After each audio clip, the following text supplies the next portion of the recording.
Hello, welcome to the March 8th, 2024 Club Cubase live stream. My name is Greg Undo and I'm the host of the live stream today. If you have not attended a live stream before, how it works is you can ask questions in the live chat field or simply send questions in advance to clubcubase@steinberg.de. When asking questions, realize that my ability to answer all questions in a real-time manner may soon be eclipsed as questions roll in. So if you don't see an immediate response to your particular questions, then if we could just be patient and refrain from asking the same questions repeatedly, just kind of slows down the whole process and allows us to not get through as many questions if we're kind of pressed for time. So if we could not just ask questions repeatedly, we'll go through in chronological order. If for some reason I do miss your question, just like inadvertently, you could please feel free to ask. We can kind of just follow in the chat. When asking questions, if you could specify what version of Cubase you're running. So if it's Cubase LE, AI, Elements, Artist, or Pro, or other Steinbergs programs, which version number is it, like Cubase 11, 12, 13. Also, if you could specify which operating system, that information is helpful.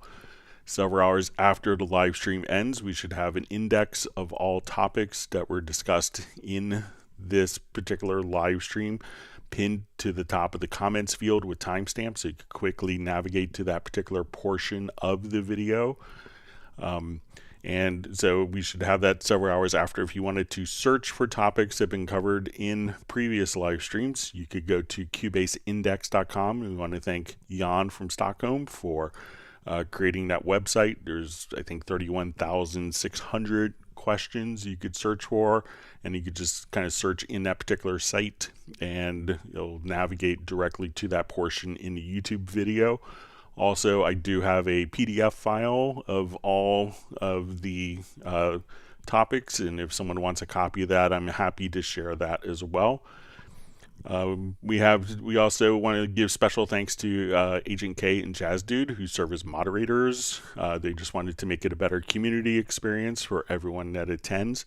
So we'll give special thanks to them, and a kudos to Jazz Dude for his Cubase Nation Discord, which is a wonderful resource of information for the Steinberg community. And once again, my name is Greg Undo. I work for Yamaha Corporation of America. I primarily focus on Steinberg products, and I'm the host today. I'm presenting from outside of Washington, D.C. area in Alexandria, Virginia. And if you're watching this live, please feel free to introduce yourself and tell us where you're from. And with that, we will go ahead and start with questions.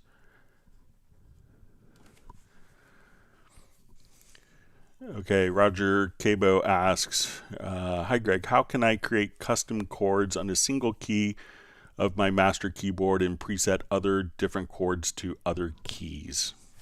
So if you want, you could just utilize the chord pads. So we could have chord pads that will be triggered from different MIDI notes. So if we just come directly to the bottom, the lower zone, we can see chord pads. And now what we're able to do is just have these chord pads trigger particular chords. And if we wanted to add a chord, so let's say I wanted this to be, let's say a 5/5. So let's say, okay, let's do a D major chord there. So if I want to come over here, and now once we turn this on and we have a track that's set up to, that's monitored, such as our Rhodes track. So now when I play a single key from my controller, and if we want to show that, I'll just open up the MIDI monitor. So it's actually generating the chords for us. But I'm just going to hit one single key on my keyboard here. So let me just open up the virtual keyboard. So now just hitting a particular key.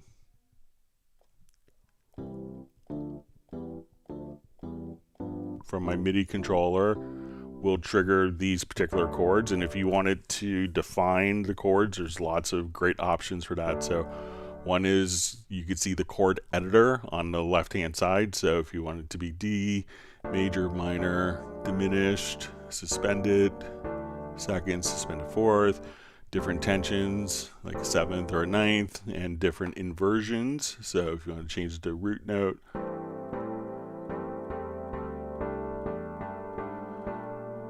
and if that's the chord you want, you can just define that chord. And as we play back our different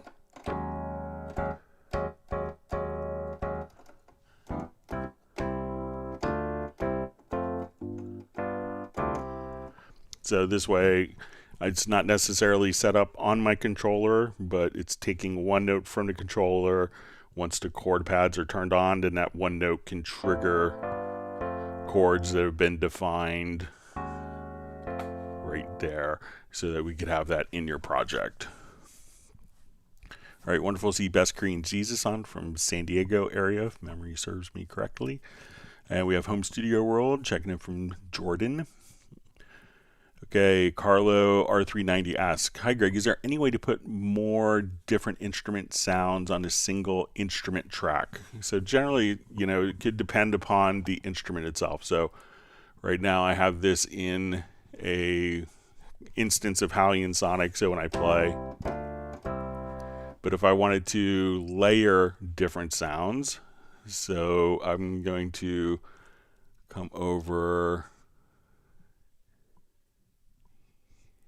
and let's put maybe like an FM kind of sound on channel 2. So now if I switch this and we go channel 1 and we go to change our channel to 2, we play this sound. But if I wanted those to be layered on the same MIDI channel, what we could do is go to the MIDI settings here and set the channel to 1. So let's go ahead and put another layered instrument. So let's say we want a Haliotron, and I want kind of a Mellotron choir. So we could now put this on MIDI channel 1.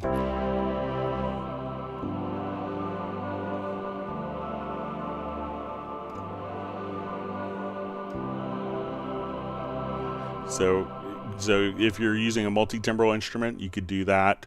If we have a MIDI track, one of the things we could do, not an instrument track, but if we have a MIDI track, we can now come over here and utilize something called MIDI sends. And what a MIDI send would allow us to do is to just come over here and say, I want this to go out to my Rhodes patch. I want this. We could activate these sends and we could send it to 4 different devices from here from one track. So with VST instruments, we try to just simply have one particular sound per instrument, because especially when you're exporting sounds or doing effects, it makes it much easier. What some people will also do, if you want it all where you want to just activate multiple instruments on a single particular track, is we could say, and these are different instruments, so let's say I want a retro log patch.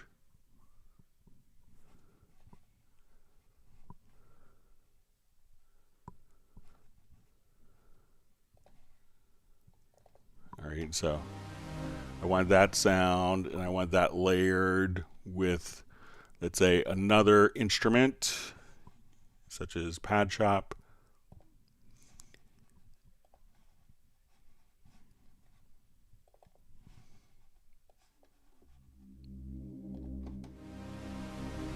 And let's layer one other instrument, let's say the Grand.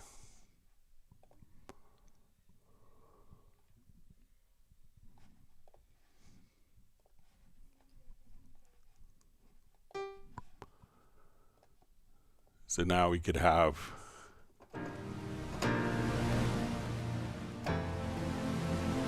So if we wanted to treat these as one kind of single entity, at this point we could put these into a folder. So let's move the selected tracks into the new folder, and we could just call this layer, and I could just select this particular folder as one single entity.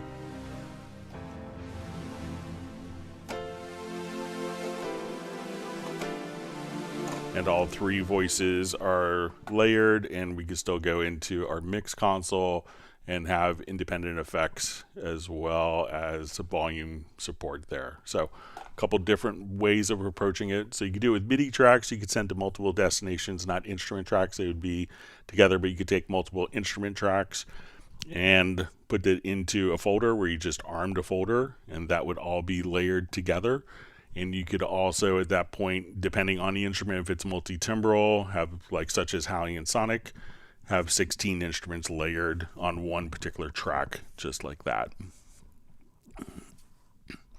Great to see Matt Elliston checking in. We have Uno Momento from Finland. Great to have you back on. All right, we have Spa Dogs from outside of in Ontario, Canada. We have Mihai checking in. Thanks for joining us. Always great to see Jan from Cubase Index and Jazz Dude on. Razel from Denmark. Great, glad you can make it today. Great Pylon Records. Great to see you back. It says, hi everyone. Amazing how Cubase just delivers all the time with great product support. All right, you see Jason Sykes from South Shields, England. Thanks for being on. Okay, wonderful to see Rick Ballantyne from Charlotte, North Carolina. And he has a question. I'm currently monitoring my 5.1 scoring session through my outputs and not my control room, but I cannot preview any sounds for my MediaBay. Is there a way to fix? So if you can do 5.1 in the control room. So, but I think if we go to our audio connections, let's say we have an output. So right now I have a stereo out, and I wanted to add a 5.1 output. So I'm going to just bypass my control room.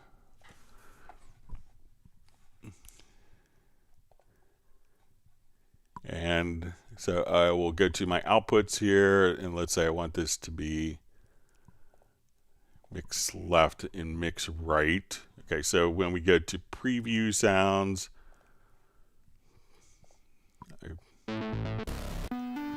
so what you can do, I would try to do, Rick, is come over here to the audio connections. Sorry, picked a super long loop.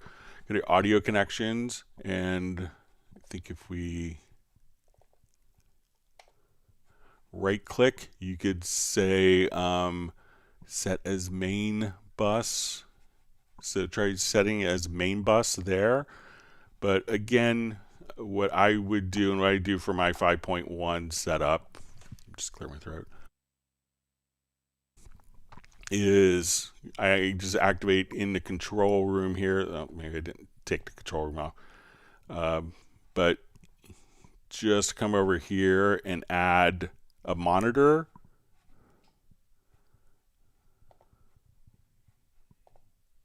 And then we could make this, instead of just, let's say this will be our surround out, or we'll call it 5.1. And we're going to change the configuration here to 5.1. So now when we hit OK, we could just come over to and have this routed. So, and the beauty of this, and if you have 5.1 monitoring and monitoring signals, it's now your control room. When you're in your 5.1, you could have one volume control for all 6 outputs feeding. So let me know if there's a particular reason why you don't have the control room configured for 5.1, because you could do that. And again, you would need to make sure that in the audio connections that you have a 5.1 output, that these tracks are being routed out to the 5.1 output. So in the routing, that this is going to the 5.1, and then you could be able to use the control room for all your 5.1 tasks. Okay, and I see the next question is, kind of use control room to work in 5.1? If so, how? So yeah, you can. Let me know if that makes sense, Rick. All right, and we have Martin checking in from Germany. Glad you can make it. See Jan from Cubase Index giving kudos to Jazz Dude for the Cubase Nation Discord.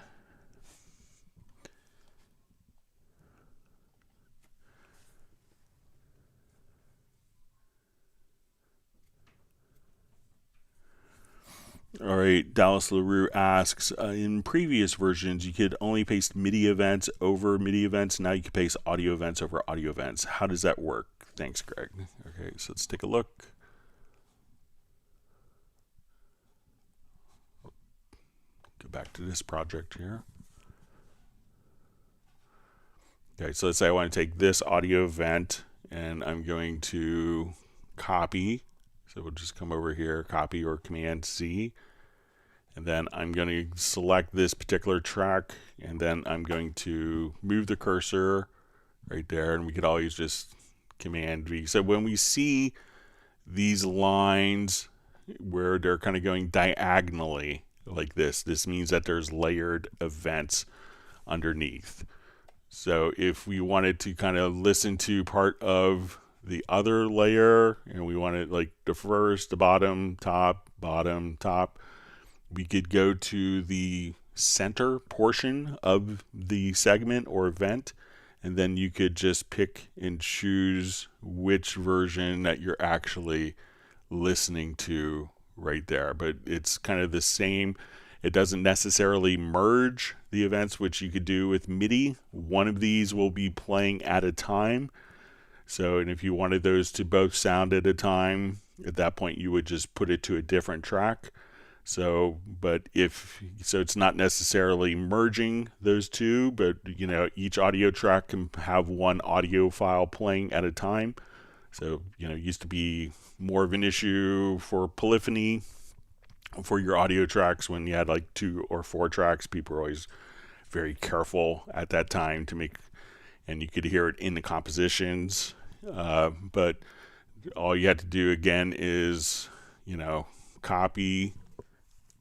And I'm just going to do Control or Command C, come here, move my cursor, Control or Command plus V, and then we could paste that section. So as we do this, it would switch to playing whichever file, and you could come right here and switch which file you hear. So the one you hear is the one you see. So one audio event sounds at a time, but MIDI you could merge and have layers that play on top of, you know, in conjunction with each other. So let me know if that's helpful for you, Dallas. All right, wonderful to see Val from Vienna, who's missed the last few live streams. Great to have you back. One thing I want to mention before I forget, in the United States, we are going through daylight saving time this weekend. I think it's different in different countries. So on Tuesday, check the YouTube link because you may be an hour off depending on which country you live in. So just a quick reminder. I'll try to remember to say that at the end as well.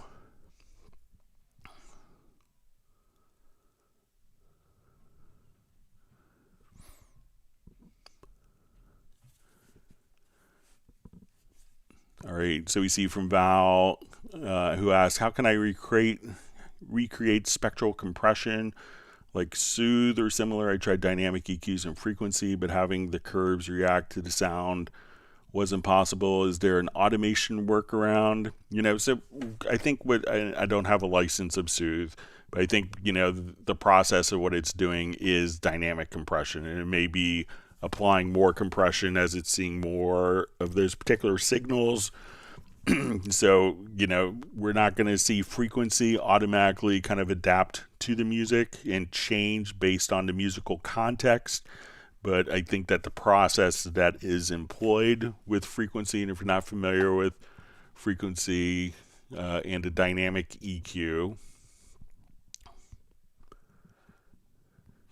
is as we come over here, we'll just open up an instance of it.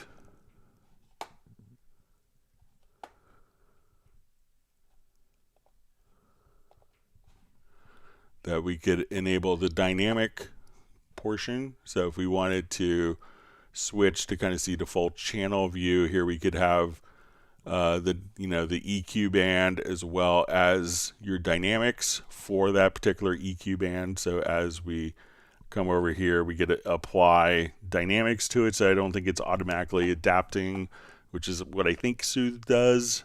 So I'm not 100% sure because I don't own a license of it. But but what it's doing as it's doing that processing is probably dynamic EQ.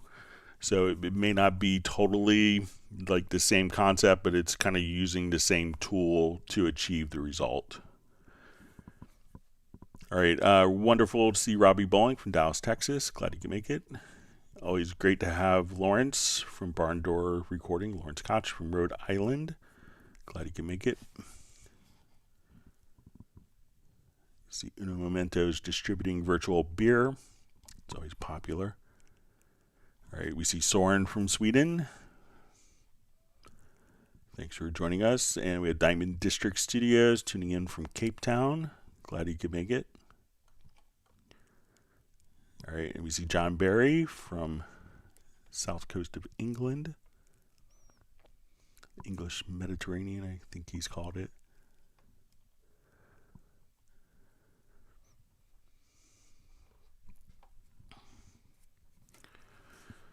Okay, so Ramin Ali asks, I'm a film composer. I made myself a touchscreen controller. I was able to create a lot of buttons for control, but I can't add a fixed velocity from 31 to 127. It says I tried with insert velocity, but there are only 5. I don't know how to do it.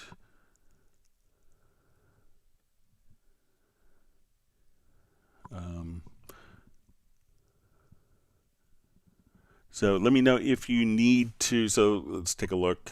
So I'm not sure if you need it like during the actual recording process. So let's say if we're looking at our velocity here. So if you need it, if you need a particular velocity value, so he says you want to add a fixed velocity from 121 to 127. So let's say if I have notes selected and I want to come to the velocity, if I type in, let's say 90 in the value and hold down my control or command key, I think.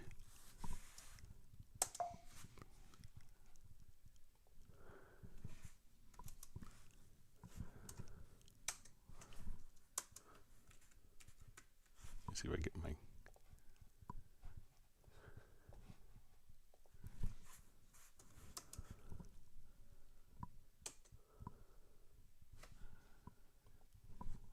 Get my modifier keys.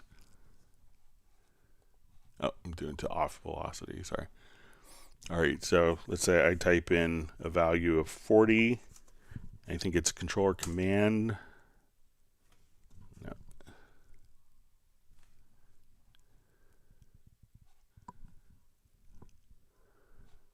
Okay, here. I'm just going to select all. So let's go to my velocity, 40, hold down control command, and then we could fix it to that particular value. So I'm not sure if you want it to be where if you like all velocities will be a particular value on input. So we could do it very easily afterwards if you wanted to fix velocities to a particular value. So let's say we're here and I only wanted one velocity value. I think if we go to our input transformer, so we'll come here to routing, let's go to our input transformer, and then let's activate this. And we say that we want to transform, and we'll say type is equal to notes, and we want our velocity to be fixed at, let's say, 70. So now, no matter how hard or soft I hit notes, if we look at this in our MIDI monitor just to show,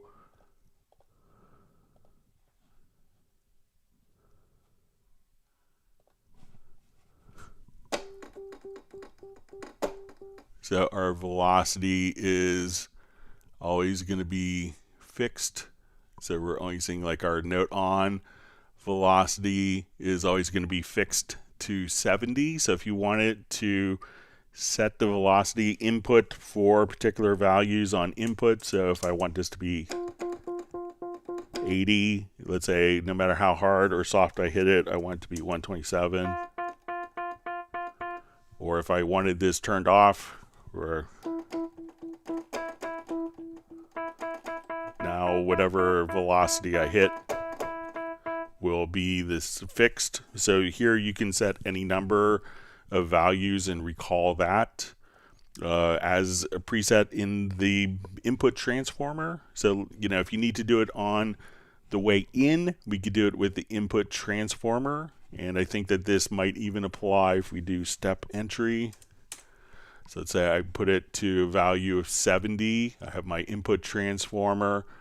Let's come and put it in step entry. And now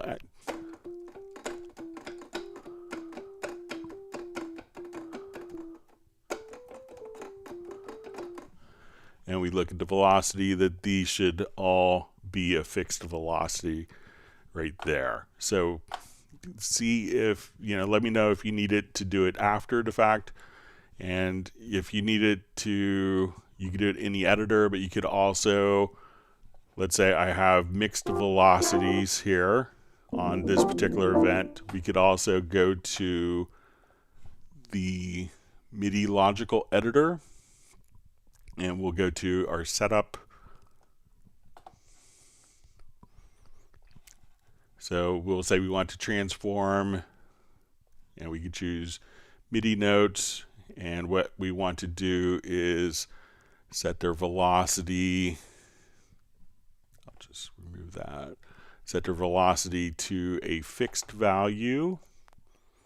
So let's say I want to make this 100. So now if I come here, I have that event selected. All of them are fixed to 100. So, and then you could fire those off from keyboard shortcuts. So if you want to do it on the way in or after notes have been recorded, you could do it either way. On the way in, you'd use the input transformer. On the way, if it's post, you could type it in with the info line and hold down a control or command key, or use the project, or you use the MIDI logical editor.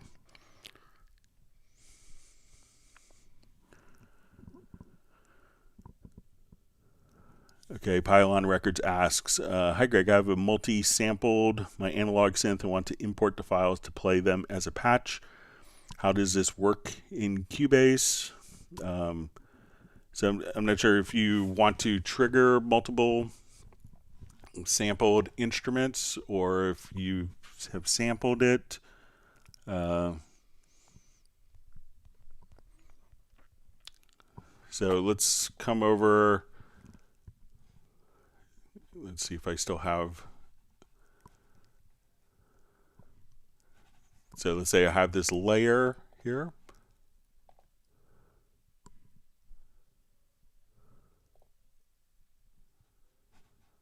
And I'm going to draw in a single note.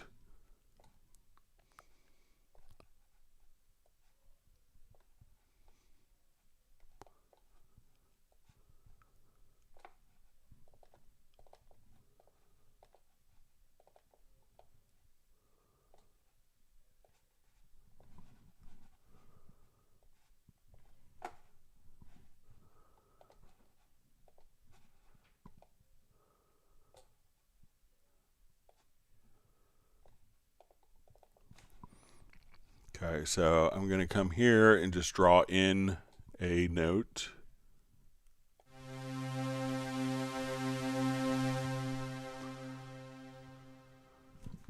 And so now we'll play this and okay. Okay, so if I wanted to take, if I have this layer, one of the things we could do is we could render in place. I'm not sure if you have it set as a external instrument, but if you wanted to sample it,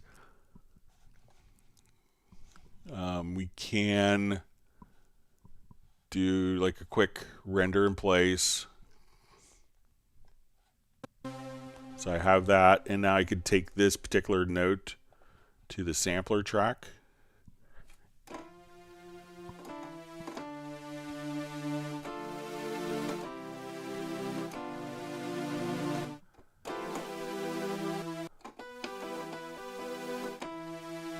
And if we want to put this into audio warp,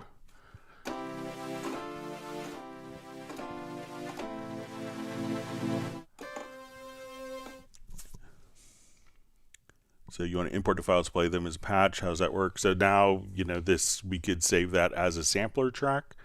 So let me know if that's kind of what you want to accomplish. We could also just normalize this and now.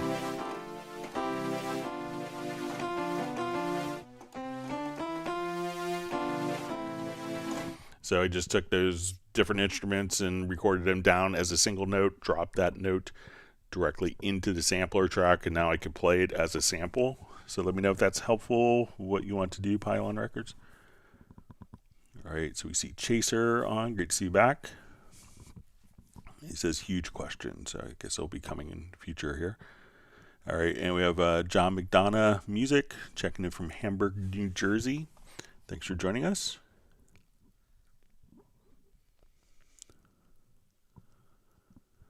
All right, so you see Best Korean Jesus. Any word on Cubase 14? I don't want to miss the grace period. So, you know, Cubase 13 just came out in November, so I think it's still early within the life cycle. So nothing has been announced for Cubase 14. So we're still early in the product life cycle of Cubase 13.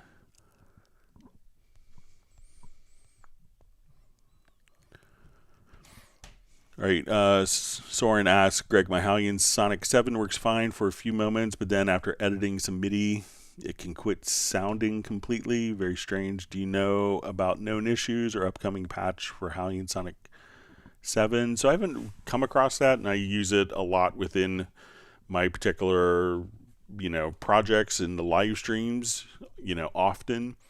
And I haven't really come across that. So let me know if it's like when you're editing MIDI events, or if you're editing like content and parameters inside of Hallian Sonic 7. So, you know, maybe it's something like as you're editing MIDI events, you accidentally sent a message for MIDI volume to go to 0 inadvertently or something like that.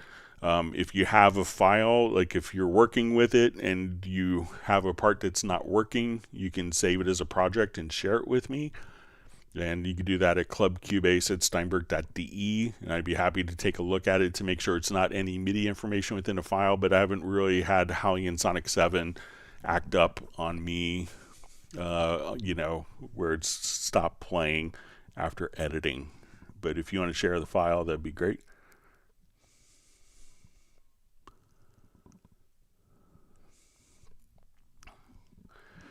All right, Home Studio World from Jordan asks, hi Greg, how to change notes highlighted color in Hallian when I play the MIDI keyboard? Okay, so just open up. I'll do it in Hallian Sonic, but let me know if it's Hallian. I think it'll be the same.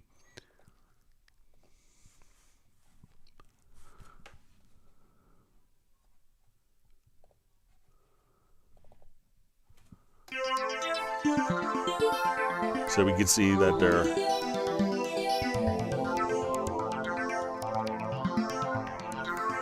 so while they don't change color, we can see that they are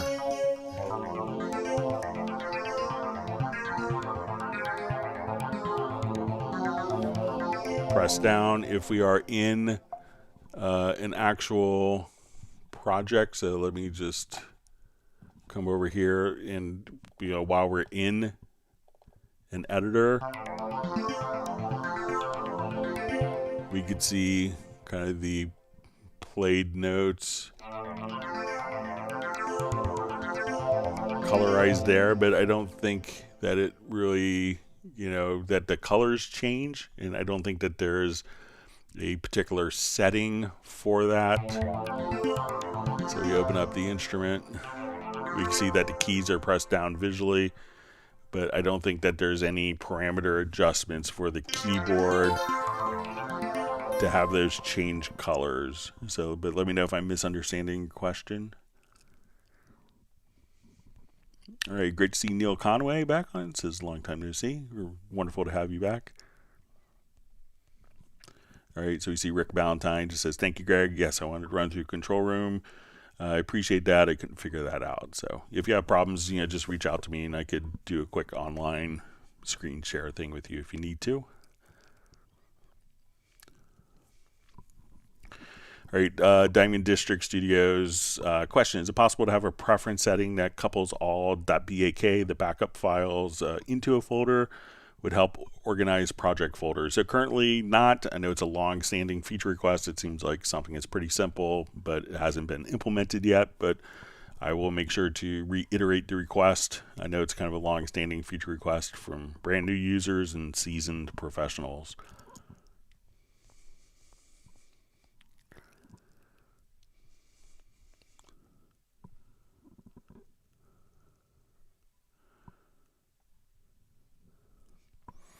All right, so we see from Soren, Greg, I'm working with trying to find the right Hallian sonic sound and test one by one.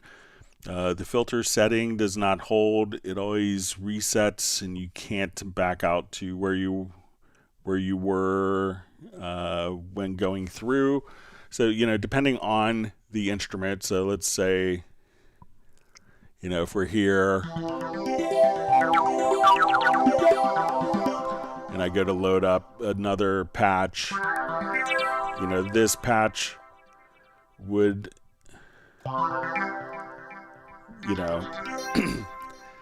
recall the filter setting of the preset that's been saved.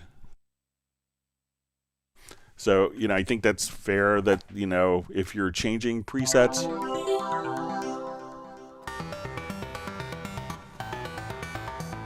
so if I have my filter, so let's say, and I load a different patch, that those settings would change based upon the patch.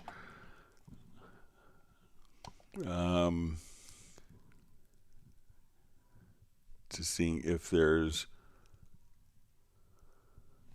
a way, so I think like as you change patch that, obviously if you're loading up different presets that, you want the preset to be recalled, and that could obviously involve like your filter settings.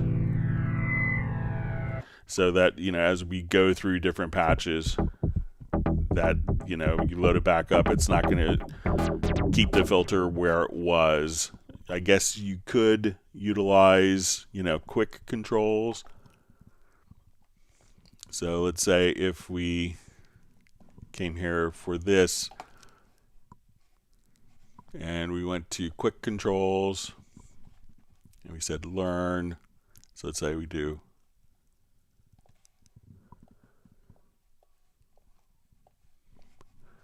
that, we could have the controller kind of reset.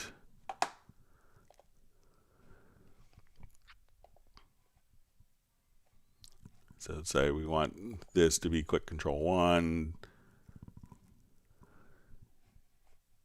and this to be quick control 2, that now we could, keep those particular parameters and just kind of move them regardless of where the patch loads up. But I think it makes sense that the particular, filters, recall with the preset. But let me know if that doesn't make sense to you.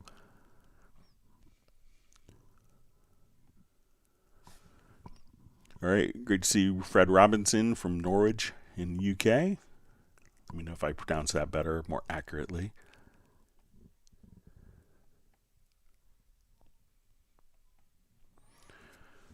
All right, so we see Patrick, can I use the output port of a MIDI remote script to control a motorized fader? So if the, so definitely you can have You know, the motorized faders can automatically be recalled. So as we're doing different settings in the MIDI remote, that if your control surface has motorized faders, that those could automatically be accommodated for. And, you know, then depending on the controller, you could get into the MIDI remote API and be able to adjust more deeper integrations.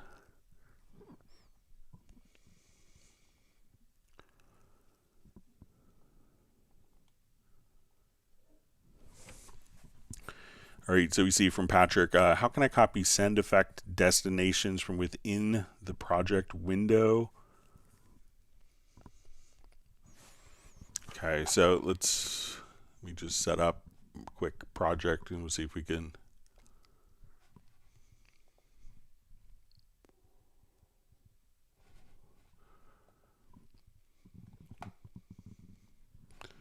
Okay, so I'm not sure, let's say if we're in the project window here, I'm going to set up just some sends across tracks.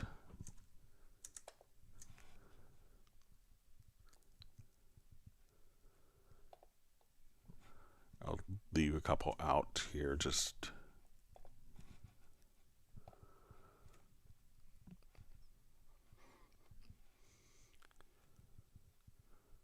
Okay, so I'm going to right click, add, let's say a reverb to enable quick link. Let me undo that setting I just did. Okay, so now I have all these tracks selected.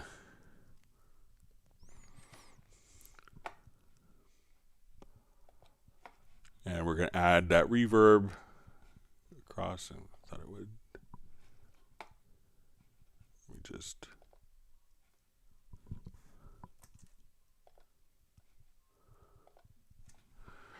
Okay, so the question is, how can I copy send effects destinations from within the project window? All right, so let's say if I want. So I'm not sure if you have to copy or if you just would enable. So, you know, if we wanted to, so if I have this send effect, you know, we could enable that send. So let's say if I just.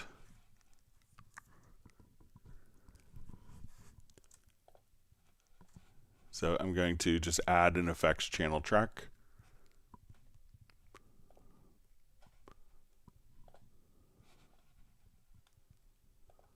All right, so now we could have those sends across. So I'm not sure if you need the destination, but once you have a group or a send, you know, and let's say I want to take my two overhead tracks here, I'll hold down Alt and Alter Option plus Shift, and I could now send those, turn it on, and we could adjust the levels there. So, but when, you know, so let me know, you know, so once you have this send, you know, the effects return channel or group, you can just simply send it to multiple tracks. It's not necessarily copying, but it still gets there. But let me know if I'm misunderstanding, Patrick.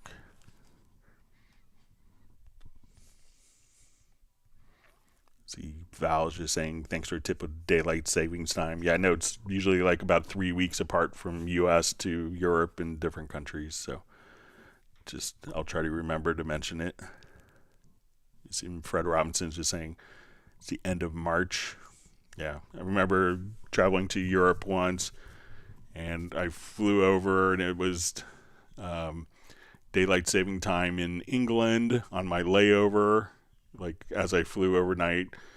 And as I was leaving the next week for Germany, it was daylight saving time in Germany as I was leaving to go home. And then 2 weeks later is daylight saving time in the US. So I had 3 different flights affected by different daylight saving times.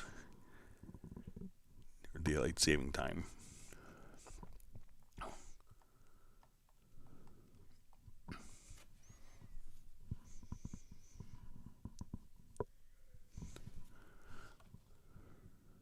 Okay, my chat field jumped.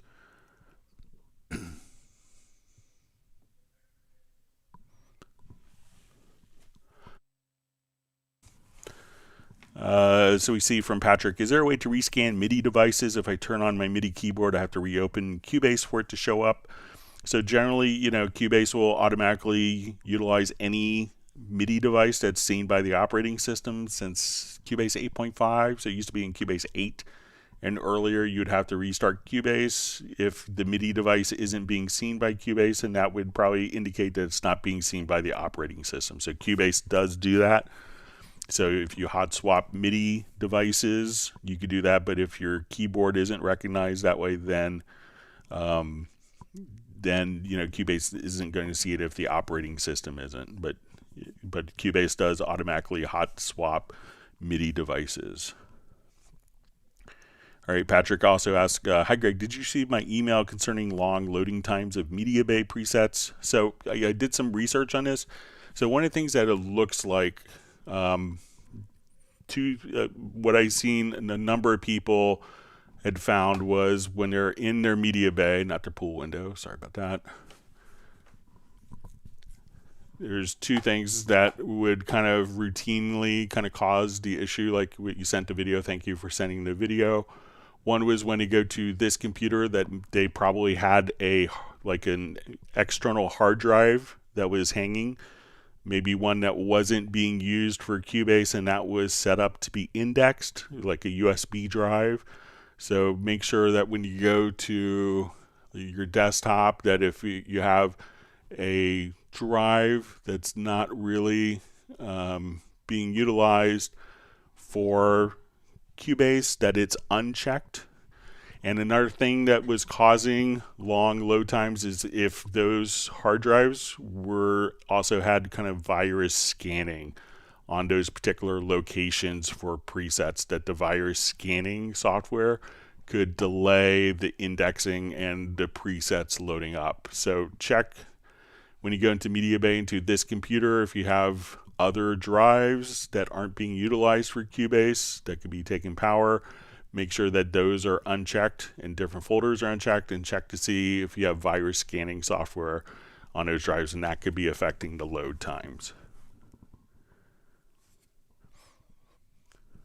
All right, so we have Michael Jensen sending greetings from Jensen Studios in northern Jutland, Denmark. Still enjoying following and learning new things about Cubase, Greg. So thanks for joining us, and great to have you on. Always wanted to go to Denmark. I went once right up to the very tip of Germany. I forgot the name of the town, north of Hamburg, where we could see Denmark, but I didn't make it over. So always wanted to go.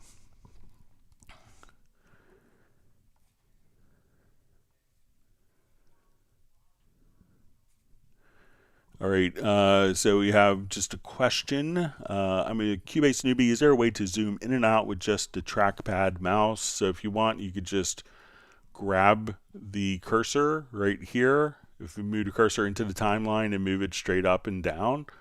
So that way you could just navigate directly with the mouse, or if you wanted to come over, hold down we could navigate up and down using just our mouse scroll wheel. If we want, let's say, to zoom in and out using our scroll wheel, we could hold down the Control or Command key. And if we hold down Control, Command plus Shift, we could zoom vertically. And if we wanted to zoom the amplitude, we could use just the scroll wheel. And if you do that with your trackpad, we could hold down Alt or Option plus Control or Command and be able to zoom the waveforms. So there's a number of different zooming options, but you could also just use, this is a very common method of zooming in with just a mouse. So a number of different approaches.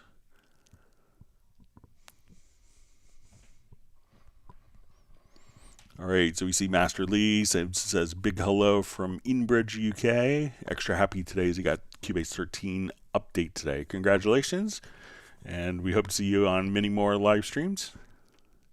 Enjoy your new version. All right, we have James Bestani checking in from Beverly Hills. Thanks for being on.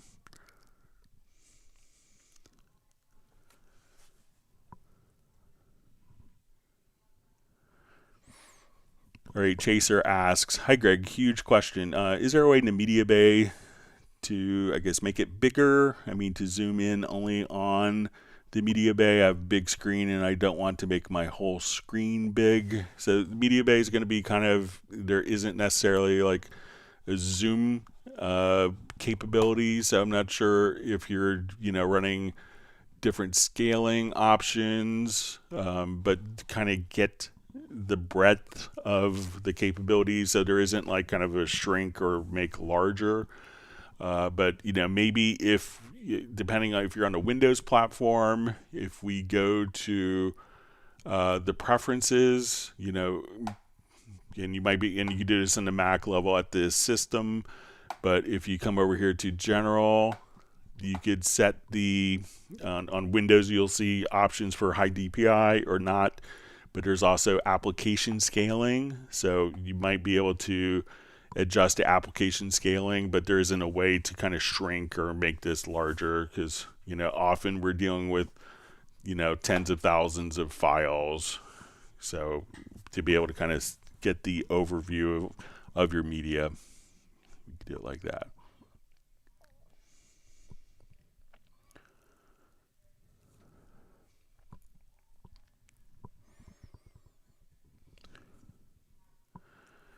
All right, so we see Spencer B asks, hi Greg, might you be able to show some techniques in copy/paste? I would like to paste and move items, but it seems all I could do is copy and replace. Is there a way to paste without replacing? So I'm not sure if it's MIDI or audio, but let's say if I have this particular event here, so change my grid.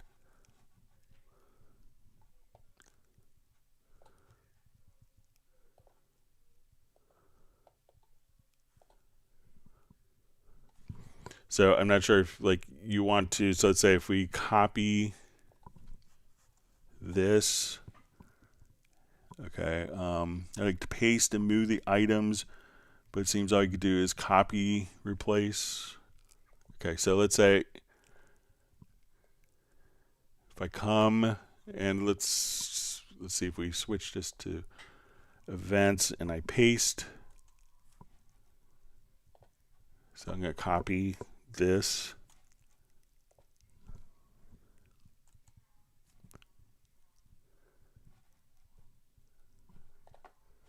Let me just change the color of this so we can.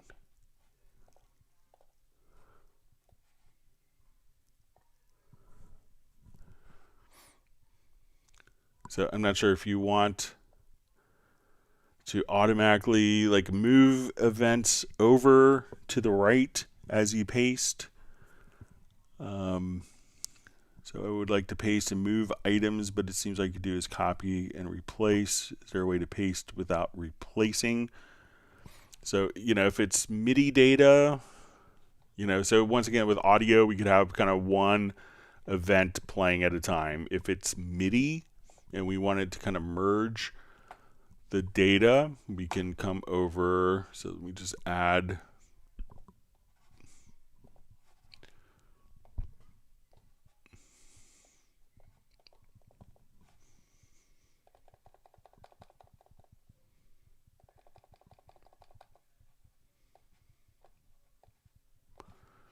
all right, and let's come over, and I want this to be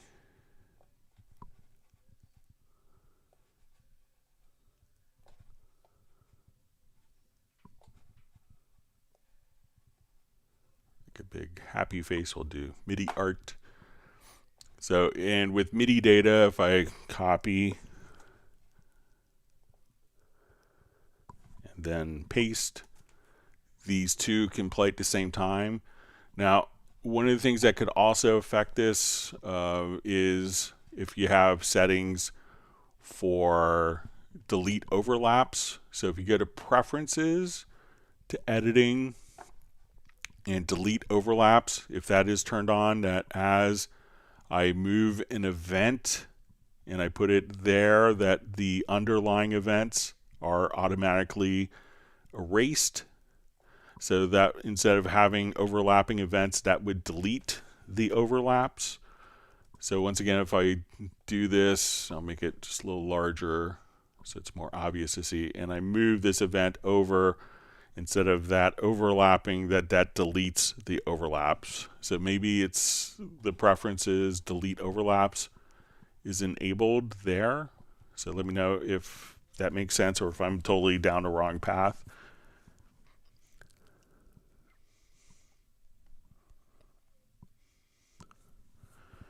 All right, Balsa asks, hi Greg, did you have a chance to figure out how to use the audio parts to create drum breaks with comping? Greetings from Montenegro. So yeah, I played around with this a little bit. Sorry for my brain cramp in the last live stream.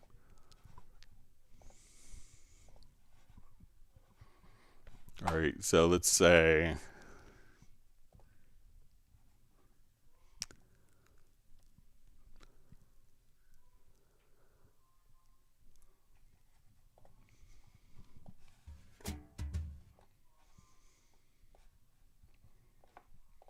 okay, so now I'm going to come over here. Let's switch this to parts.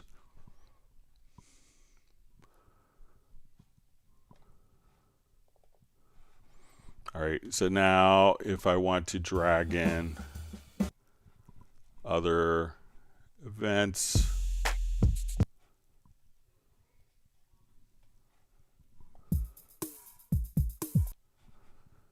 okay, so now we have multiple parts here. Okay, so, and just like how we were discussing that we could have one kind of active part at a time.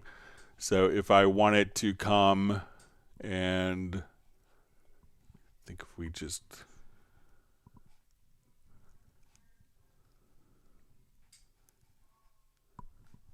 look for one quick function. All right, so let's say if I'm splitting all of the events here.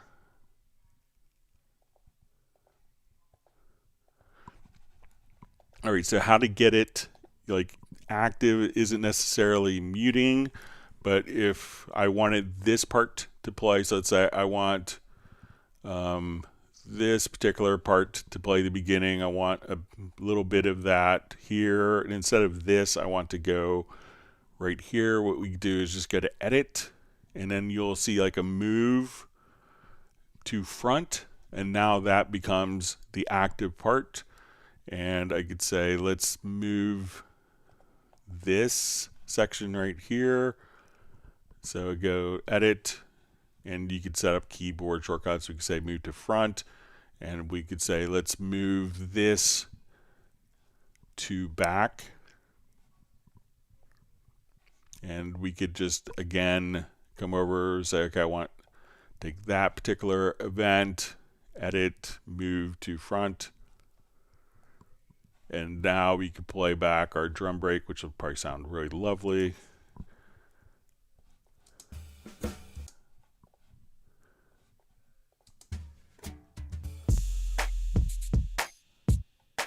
So now it's going to play that for a split second, then up top, here, there, and there.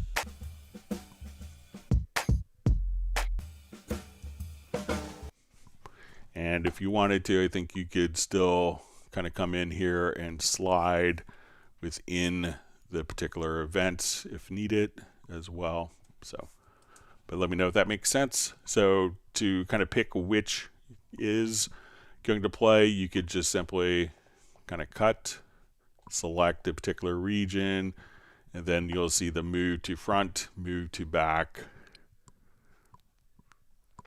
and then you could just kind of build different parts like that. So let me know if that makes sense, Balsa.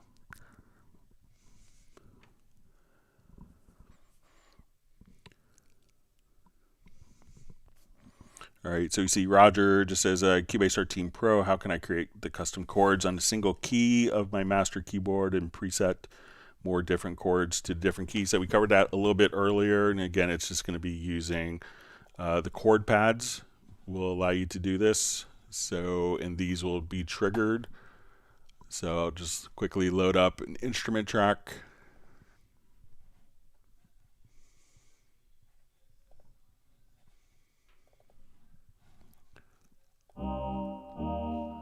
And we could play these just from one key on your computer keyboard, and you can modify the chords right there. So I think it was the first question we did, Roger, in case you logged in a little bit afterwards.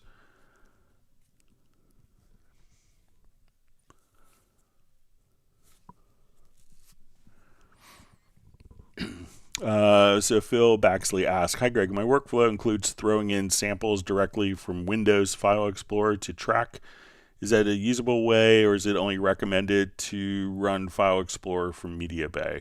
So you could do it either way, depending on, sometimes if you notice that it doesn't drag and drop, it could be that you may need to toggle the administrator rights for that particular, file, or I think for the folder. So if it doesn't work, either way will work. I usually do it all within MediaBay because I could preview from within MediaBay, so I find it useful just to be able to kind of come over here and audition. And if I quickly needed to go to like a favorites folder where, I go to my file browser here, I could just say, okay, this is my go-to folder. We will come right over here and we'll say Phil Baxley. So, and now I could just, from MediaBay, I could just go to my favorites and say, okay, this is my Phil Baxley favorites folder, and I could just drag and drop. So we could save kind of preset locations to quickly navigate to. So I think they both get you to the same point. I think it's probably faster doing it from within the MediaBay, especially if you're auditioning sounds. But I think the end result will get there. And, you see some people switching programs and alt-tabbing over, and to me, it seems faster doing it internally. All right, so we have Ramin Ali just says, thank you, Greg, so you're welcome.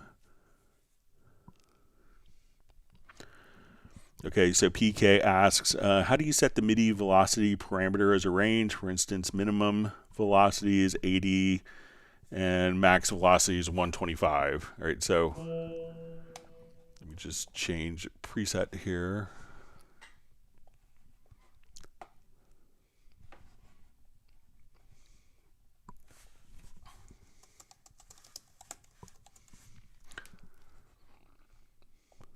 Okay. Okay, so if we wanted to do it on input, so right now we could, have the full velocity range. But if I go to the routing tab, and earlier versions, you'd see like the input transformer. So we could put this on a track. We could do it globally if we wanted to. We'll open a panel and say we want to first enable the module. We want to transform. We're not going to filter. We're going to transform MIDI notes, and we're going to take their velocity, and we're going to set it. I think we can set a range. And here we could say like 80 to 125.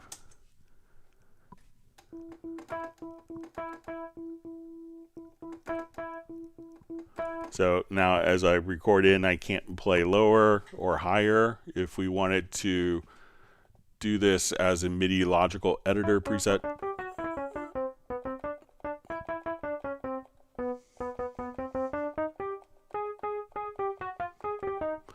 okay, where they're all kind of the same value, we could choose, and we could set it to random values of,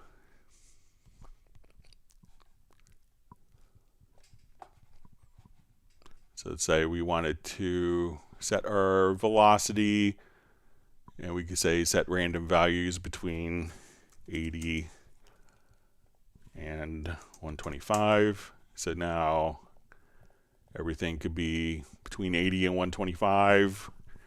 And I think I made a macro so that if we had notes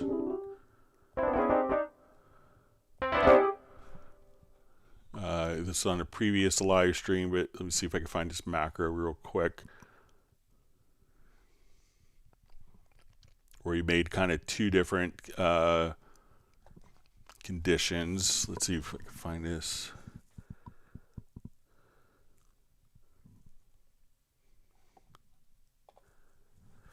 Okay, so with this, I made one that said, okay, someone wanted a range between 40 and 85. So we did a any velocity.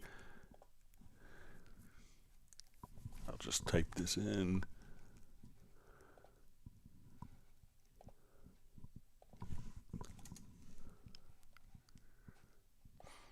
So we said, and this combined two different logical editor presets. So let's say I have some really low velocities and some really high velocities. Like here we have pretty extreme differences in our velocities here. So I did one where we said any note that has a velocity less or equal to 40, we want to set that to a fixed value of 40.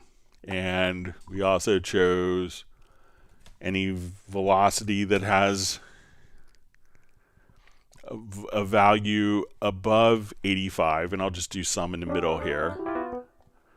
And anything that has a velocity above 85, set it to 85. And we combined those two presets as a macro. So now I could come over here and say, let's do our velocity between 40 and 85. When I hit run macro, I'll select all the notes, and now all those velocities can kind of, ones that were below 40 are now 40, ones that were above 85 are now down to 85, and the ones that were in between aren't affected.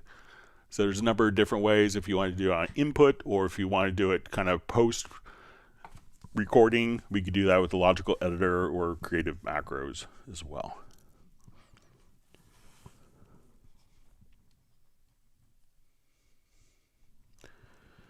Okay, so we see Best Green Jesus says he just sent an email about the effects mod and razor presets because he forgot last time. Okay, I'll get those sent off to you. It's great to see you on the live stream. I think we just recommended your Logitech mouse video on the last live stream. So great to see you back. Hope you're well.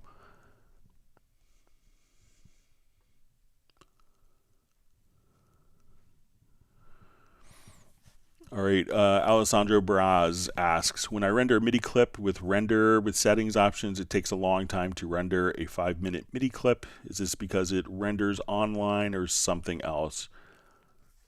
Okay, so, generally, so let's say if I take this particular section, so, depending on the instrument,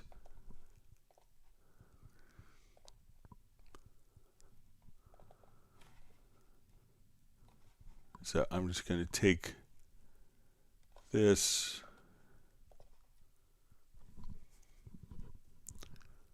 and I'll duplicate these MIDI notes here to about 5 minutes.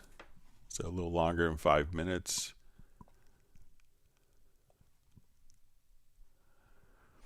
Okay, so the processing could be the number of effects.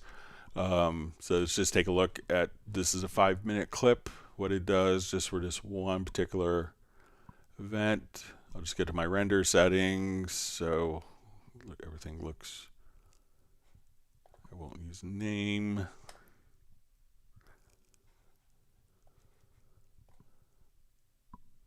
So that was my 5-minute rendering. So if it's a more complex sound, it takes longer and is utilizing more CPU, then that might take longer, but that seemed kind of reasonable for 5 minutes for me.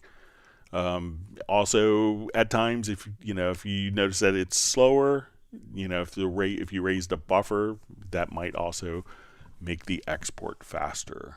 But that seems kind of normal and reasonable to me.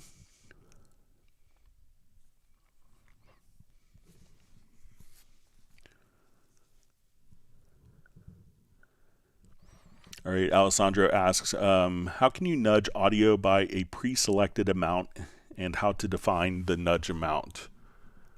Okay, so let's say I have my audio file here. Now there's a dedicated nudge palette. So right now my master time is in bars and beats. So if I nudge, so let's say I start this at measure 7, you see my grid, and I'll just set this to bar. So now when I hold down Control or Command, we can move in intervals of 1 measure. If we set this to beat, now I can move in intervals of a beat. So this is just Control Command and my left and right arrows. If we wanted this to be different values, if we right click, you'll see a nudge palette and there's some different settings. So we could have this linked to the grid. So we could say, if we wanted this to be 128th notes, 32nd notes, 16th notes, we could nudge. But we could also choose to not link to the primary time factor. So let's say I just want my linking to be in, we'll say, let me adjust this to bars and beats, and we want our nudge to be set to seconds. So now at this point we could say I want it to be 100 milliseconds. So as I nudge, even though we're in bars and beats, as we nudge, it's nudging it by 100 milliseconds. So we could decouple the nudging from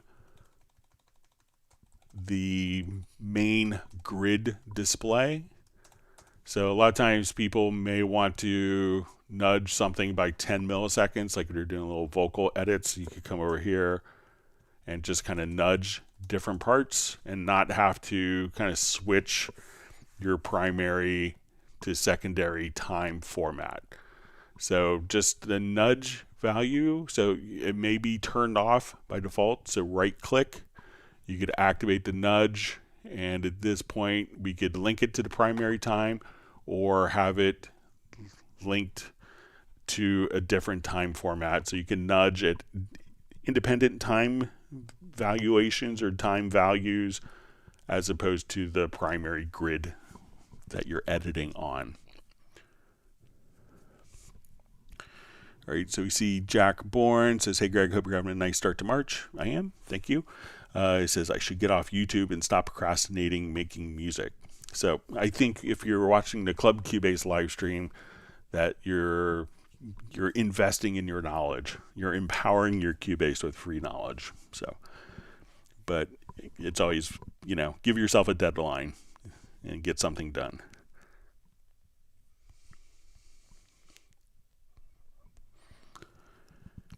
InDrop asks, hey Greg, is it possible to see the MediaBay content by ascending numbers instead of having, let's say, 1, 11, 2, 22, 3, 33, etc.? So I think that's how it's going to break it apart. So I don't know of a preference to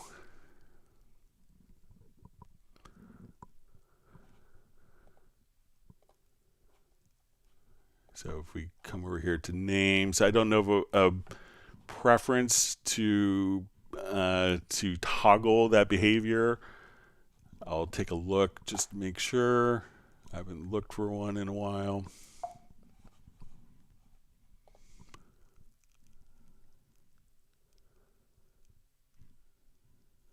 Yeah, so I don't think that there's a setting for that, but I'll make sure to pass that along as a comment. Sorry about that, or that could be a little annoying. All right, always great to see Pertti Komenen from Finland. Thanks for joining us.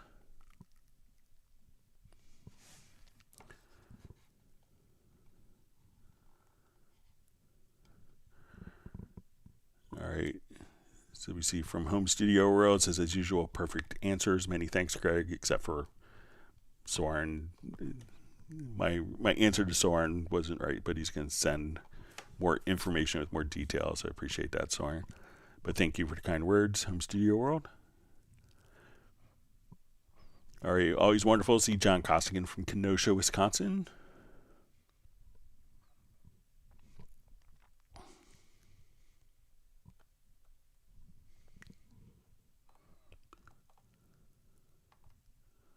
All right, my chat field just jumped on me. Let me find my spot.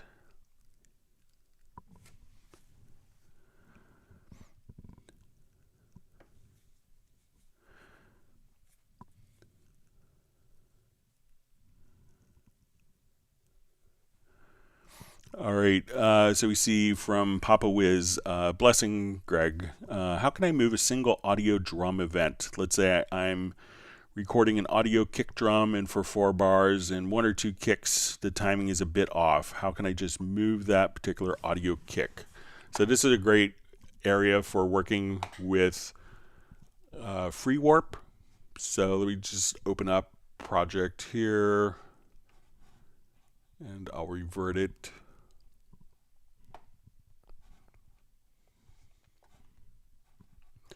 So as Cubase is recording the audio, it's automatically detecting the hit point. So if we double click on this kick, we go to our hit points,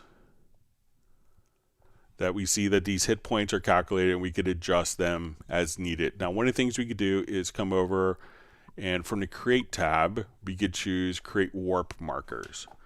So these hit points will now be transformed to warp markers when we go into free warp mode. And you may not see the warp markers until you kind of zoom in a bit and you have the free warp tool activated. So as we zoom in, now you could say, okay, I want to take this kick, and we see this little hand with 2 arrows. So let's say, these 2 kicks are off, but this kick is fine. So what I'm going to do is as I move the arrow and it's kind of pointing to the left, we'll see that the yellow vertical line turns white. So now I could just move those particular notes like so. And if we have multiple microphones, I could say, okay, I want to now come over here, and we could move like the 3 different kick drums simultaneously if those tracks are selected. So come over, convert. You could also go to your audio menu to real-time processing and create warp markers from the hit points. So you could do that, and instead of doing it within the sample editor, make sure that you have the warp tool activated and that it's in free warp mode. And then as soon as you kind of hover over where that line turns white, move it. And if you need to move multiple sources, you can do that as well.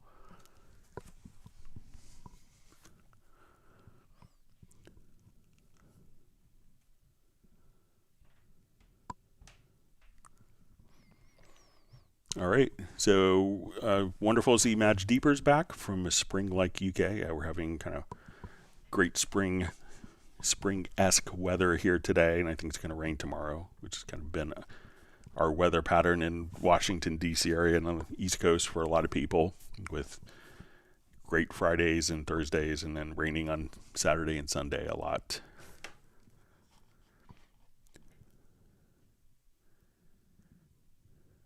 All right, we see Yves Bozevert from Canada. Thanks for joining.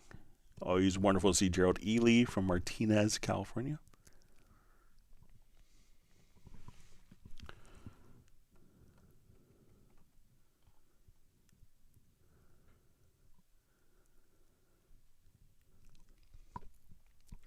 All right, so he's just saying Jazz Dude might be just commenting on Flensburg. That's a very northern town. So I don't think that was it, but I could look on my Google photos. It will show me where. Maybe I'll see if I can find the answer for Tuesday if it's where I was looking at Denmark. So.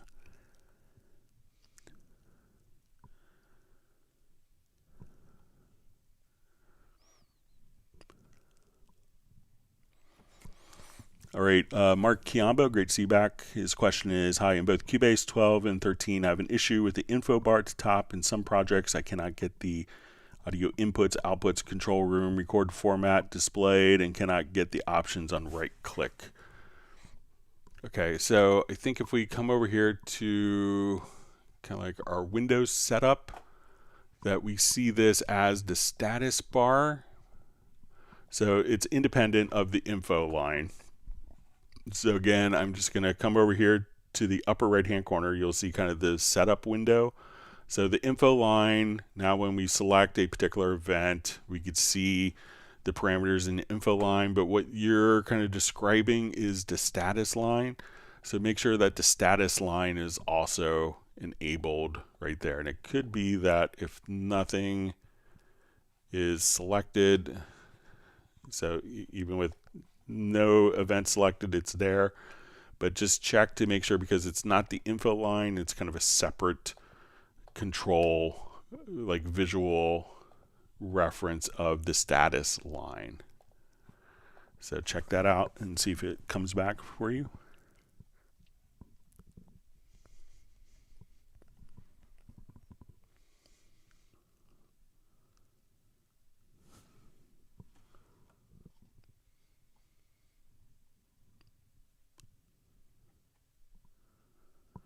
All right, so we see Rick Ballantyne just says, thank you, Greg. 5.1 through the control room works. I've got to assign 5.1 to main mix. That's what I did wrong. Appreciate it. So glad you got it working.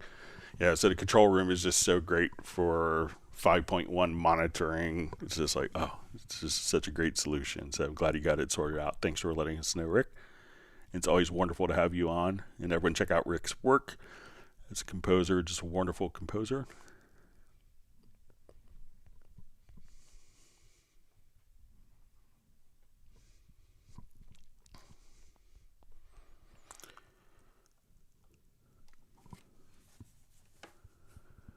Right, so we just see a comment from Val. It says, MediaBay changed my life. I wish Windows Explorer is as fast as MediaBay.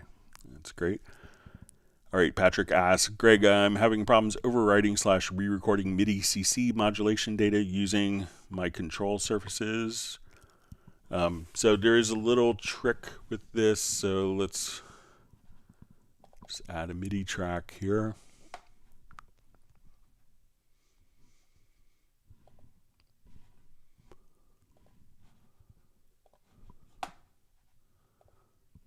All right, so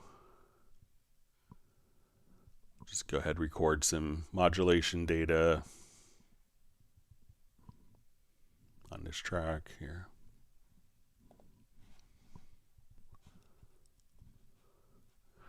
All right, so when we come over here, we see that we're going to have some modulation data. Okay, so I want to re-record. So what happens a lot of times, we want to record this within the editor. So we're going to enable the MIDI record there within the editor.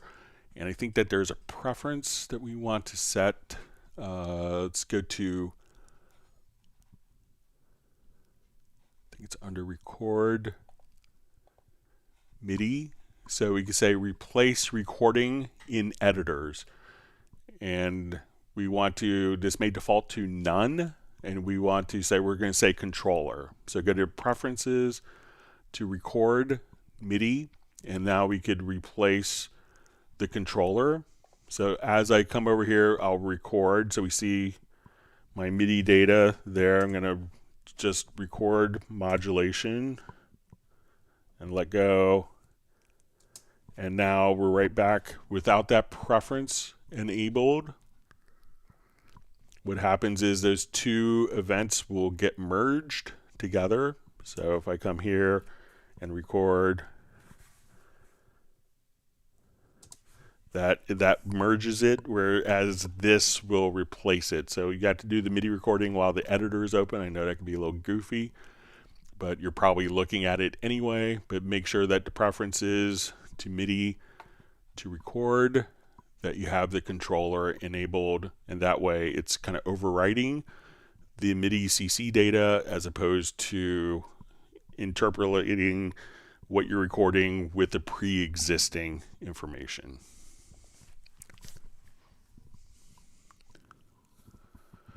All right, so we see from Pokies just saying hello, guys. So thanks for joining us. All right, we have Alice Bino asks, in Cubase 13, my mic input also seems to have my stereo out on it, since using Apollo interface for live streaming recordings.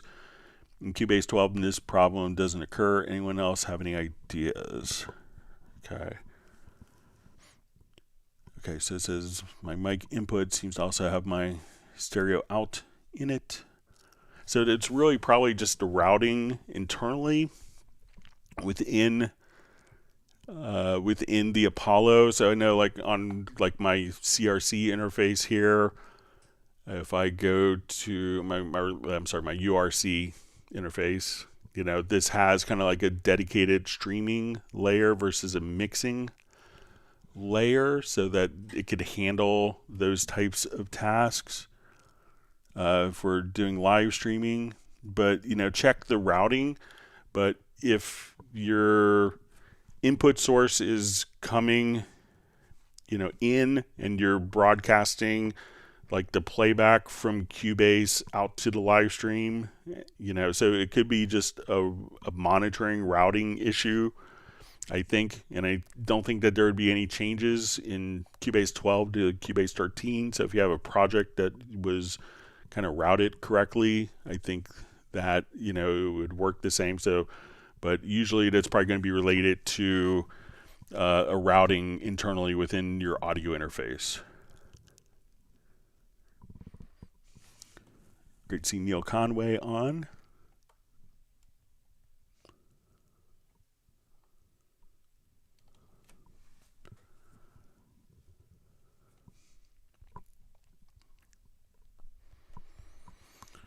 Okay, Patrick asks, how does the plugin remote control edit window work? The one I can access from the top right drop down of a plugin window. How can I save or transfer those layouts to a new PC? All right, so let's say if we have a control surface and we're not using kind of the MIDI remote, and I wanted to come over to my inserts here. Let me just drop in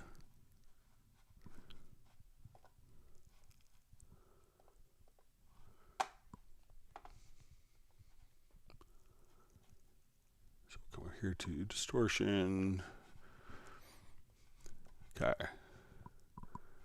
So when we come over here, I think we go to the remote control editor, and we could have these remote controls for utilizing, you know, from different types of controllers. So if you have a Yamaha Nuage, we can basically set the parameters, the order of the parameters for these different, for, you know, for this plugin, we could define the order of the parameters as we're working with. So if you have a Euphonics System 5, you could have or an artist series, or a WK Audio, an Avid S6, but we could go to the standard layout. So when we go to different pages, we could have pages of these that are automatically assigned. So we could, you know, if we didn't like the default parameter assignments and we wanted to go back and forth between multiple parameter assignments, we could set these up for the particular plugin. And then as we want to go to different pages, we could say we want the first bank of 8 parameters, the second bank of 8 parameters, etc. And let's see about exporting it.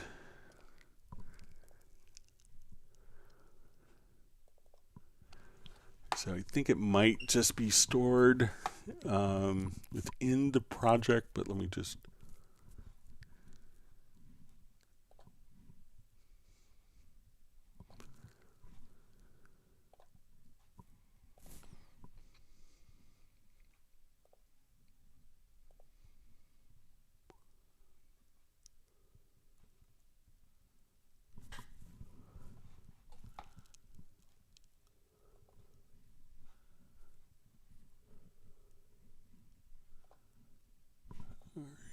And just...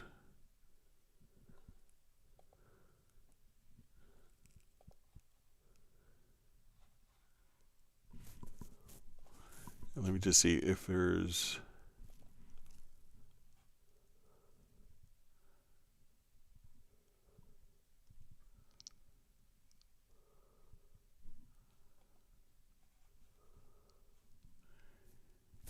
think that it might be just stored.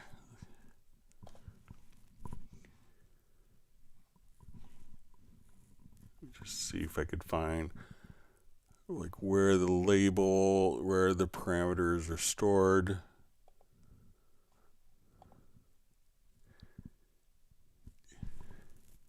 It might be just carried over with the, sorry for hitting my mic, but it might be carried over directly with the preferences.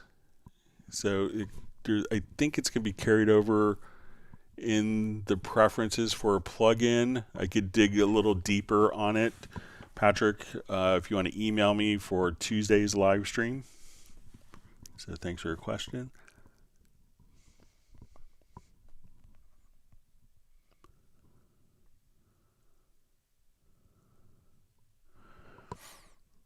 All right, Patrick asks, hi Greg, when I load a new sample into the sampler track, all previous settings get lost, envelopes, root node, etc. Is there a way of keeping those settings instead? All right, so I'm going to just drag an audio file into my sampler control. All right, so I drag this in. Let's say I have my filters preserved. I have this. Let's take my LFO all the way up. We have our root notes A3. So let me just unsolo that. So let's say.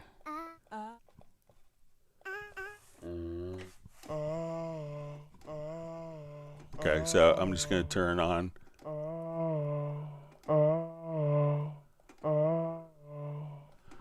Okay, so I think if you just click on the lock parameters button here, that as we drag in a new sample, all the parameters are preserved for us. So just make sure that you click right here on the little padlock and you'll see the lock parameters button. And once you have that engaged, then none of the settings will change. So if I come without that turned on, we look at my parameters. Let's say I'll just dime everything here. Without that turned on, they're all reset. If we undo the sampler, keep those, let's say we dime all the parameters here, lock it, drag it, and those parameters will be locked and preserved.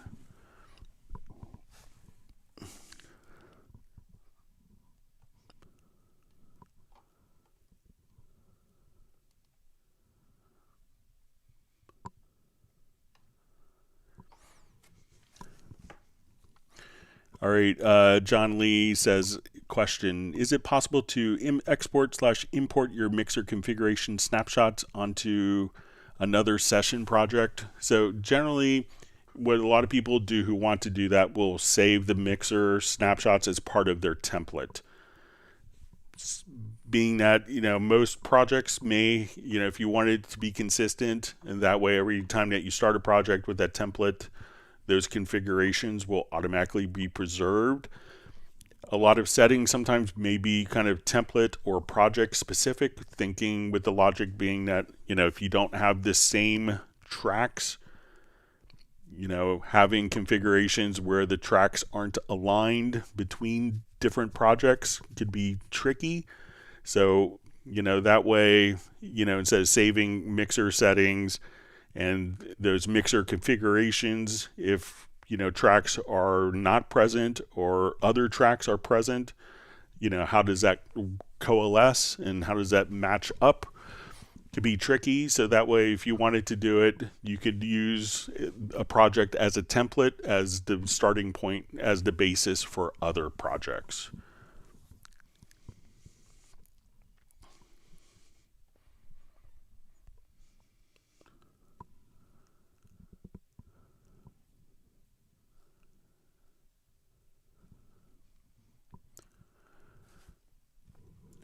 All right, we see Patrick asks, is there a way to apply an edit of one audio track to another?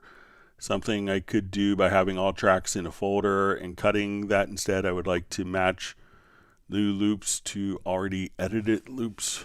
Okay, so if we have, I'll just hide this. So if, if we have these in a folder, so you apply an edit of one audio track to another. So if these are in folders, I could come over here and, choose to erase. Let me just,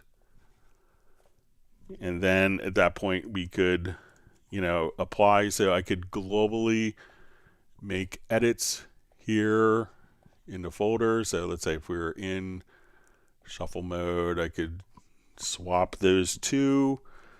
So that works. Or if they're not in a folder, I could take, if multiple tracks are selected here, I could, whatever the selected events are, I could do fade in, I could do clip gain. Says I could do by having all tracks. I'd like to match new loops to already edited loops. So I don't think that once we take like a new file in,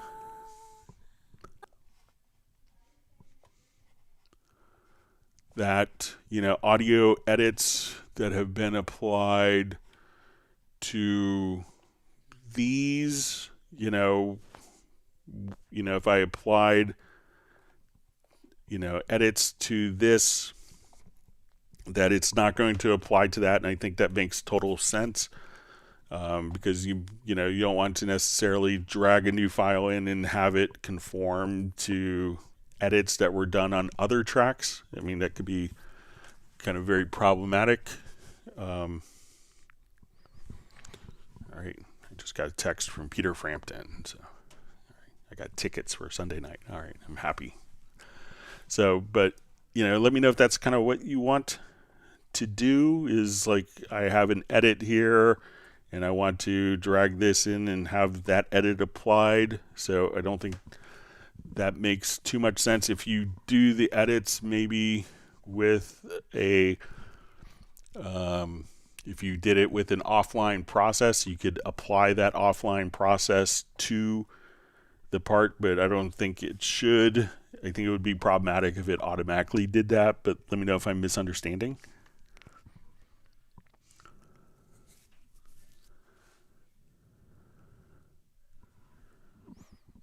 All right, great to see Daniela Tocan on.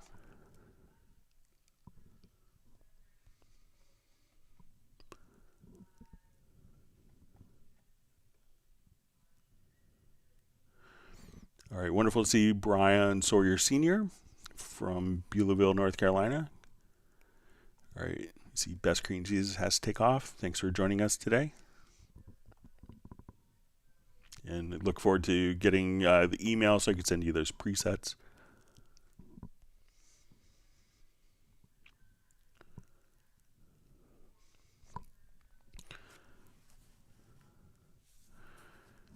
All right, Daniela Tocan asks, Greg, for voice, I did not upgrade Cubase 12 to 13, but I recently did buy the Synth V and AI voices. Can you explain and demonstrate, please, the advantage of ARA in Cubase 13 and what is the difference? So I don't think that there was any, I think that there was some performance improvements, but when utilizing ARA, it's there were some significant changes in 12. I think that there were some enhancements and better product compatibility with 13. But, to access ARA, you would just come over and to the main inspector tab. Here we'll see the extension, and we could choose to go directly into ARA for the selected tracks right there. So now when we double click on a track, we could see it in our ARA mode like that. But there's no significant differences with the implementation. Always some more kind of robustness that's kind of been added.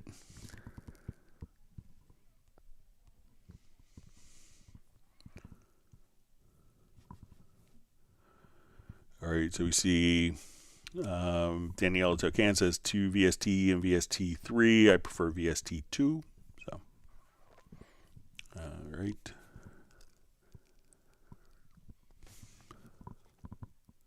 I think we talked about that on the last Zoom social meetup.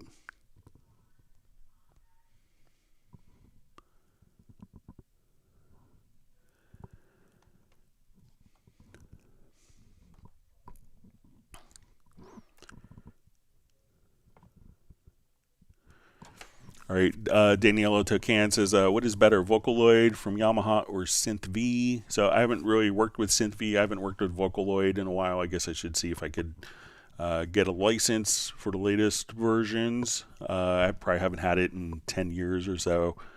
It's kind of a different research group within Yamaha that puts it out. So we don't really sell it in the United States, so I don't have as readily available access to it. But I haven't worked with Synth V, so maybe if other people have worked with both of them, they could share their insights.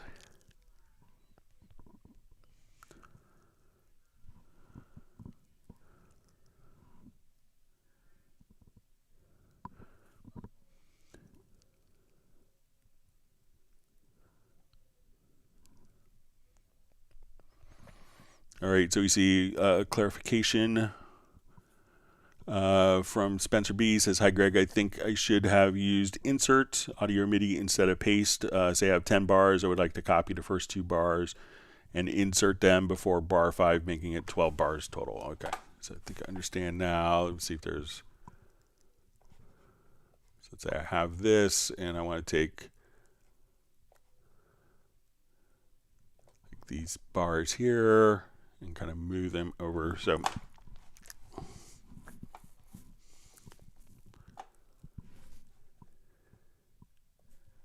let's see if I put it in. Okay, so let's say I have this starting on this grid.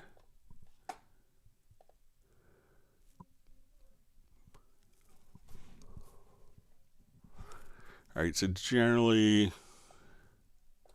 like what we could do is take the length of this event here. So let's say I start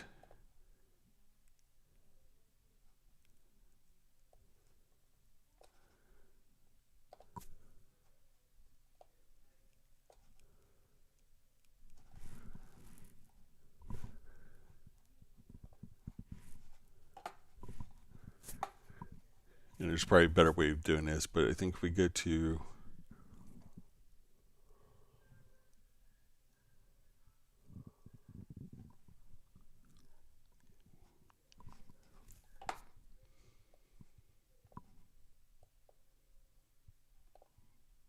all right, so let's say if I come here, so I overlap those.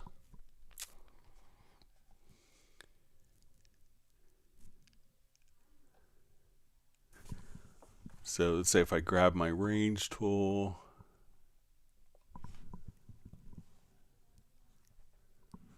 then I think,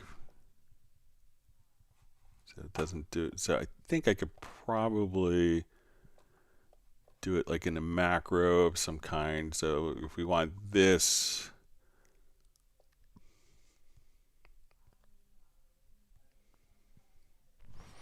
let's see if I can make a quick macro for this.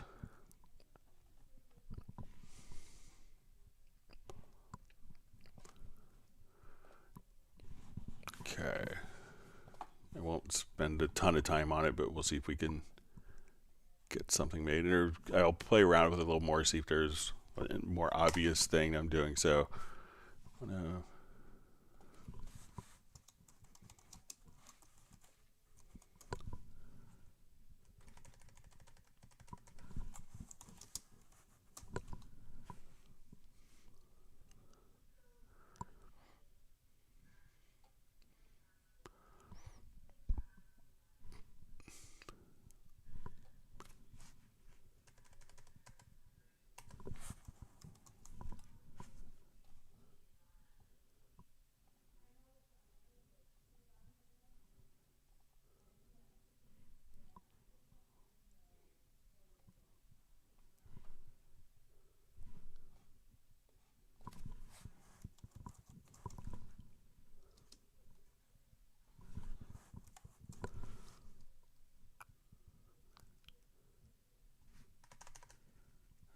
let me look under transport here, sorry.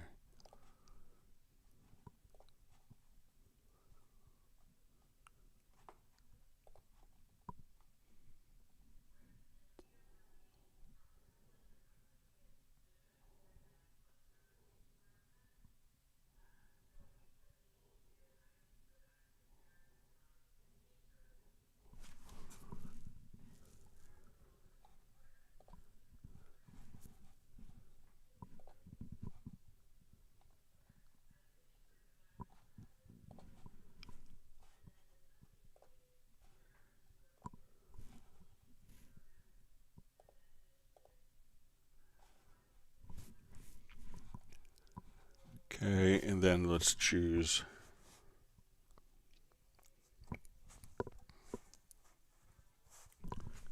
bottom.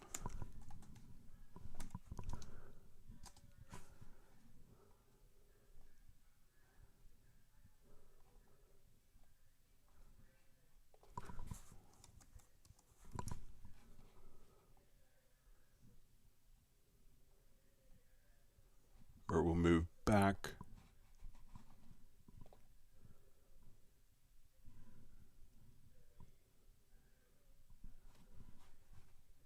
Okay, so let's say for here,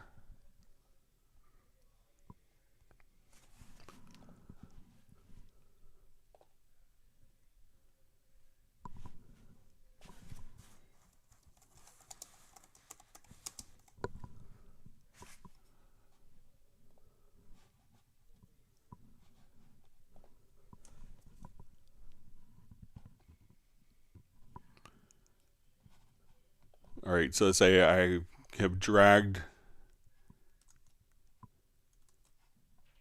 this event over top. So now if I run this macro, we could just do it like that. So at this point, so I just said we want the cursor to be kind of at the start. We're going to move locators to the next event. We're going to move that event to the back, and then we're going to move event starts to end.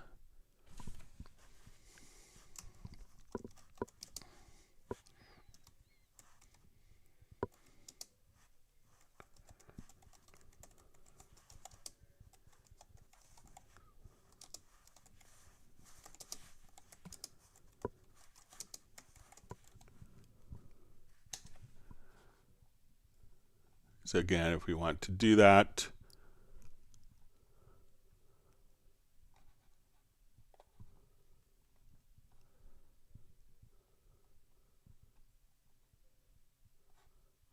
so transport, locate next event, and that's with this particular event selected. So I'm going to move this over, and then transport, locate next event, move event to back, and then move event starts to cursor. So these are overlapping. We want to move this over by 2 bars. Boom. You could just do it like that. And now those two events are kind of right next to each other. So there may be another easier way, but that'll work for now. I can play around with it with some of the range tools over the weekend.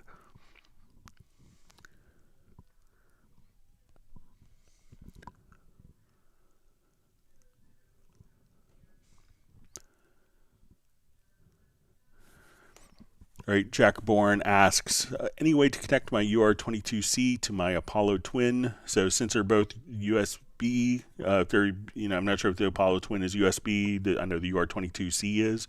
So they would be running kind of, concurrently, but generally you run one USB audio interface at a time, and it's just the nature of a USB audio interface that we can't necessarily run both of them and have them clocked. If you're running on Mac OS, you could try running as an aggregate device, which will compound the latency as well as won't guarantee that they're actually playing back in sync because the clocks won't be able to be synced.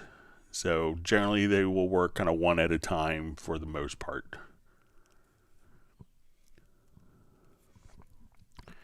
All right, we see Best Korean Jesus says he hasn't upgraded to 13 yet, but he probably will soon.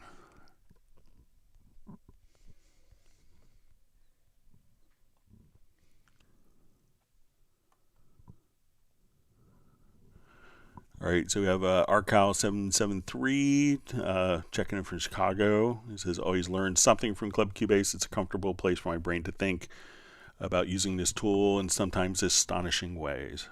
Thank you for the kind words, and thanks for joining us from Chicago. I used to spend a lot of time there. It's part of my territory years and years ago.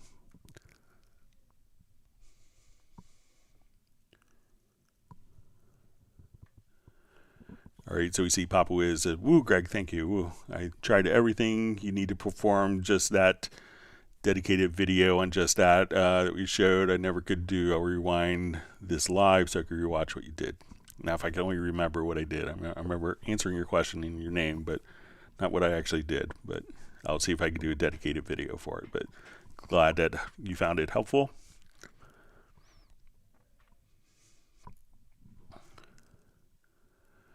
All right, Duende Medea asks, hi Greg, quick question. I'm using Cubase Pro 13. I'd like to understand how to change the colors and the depth of color in the MIDI info in the project area in the editors. Thanks. Okay. So if it's like for the background, take a look. So if I'm here and I wanted to make like the backgrounds lighter, what you could do is go to the preferences, and we'll see under user interface, we go to color schemes. So here, if I wanted to change the editor area backgrounds, I could say, okay, let's go to the editor area background. So if you want this to be more light, we could come over here and adjust that. So you could just move this line vertically. So if you want it to be very white, we could look at it like so. You could change the cycle values as well. So let me know if, so once you're here, there's the editor area background. We can change the cycle region. The grid lines can also be changed. So come over to preferences under user interface color schemes. And here you can change the project area background, the editor area background, as well as ruler background if needed.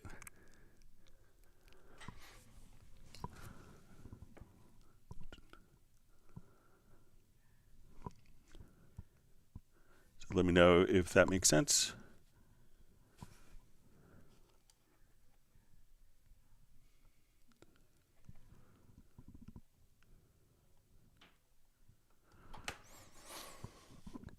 All right, so we see from Mark Chiambo says, thanks Greg, sorry for the mixed terminology since I'm not at Cubase now. The issue is that the record format, etc., do not appear on the status line, or you can add them using the right click option.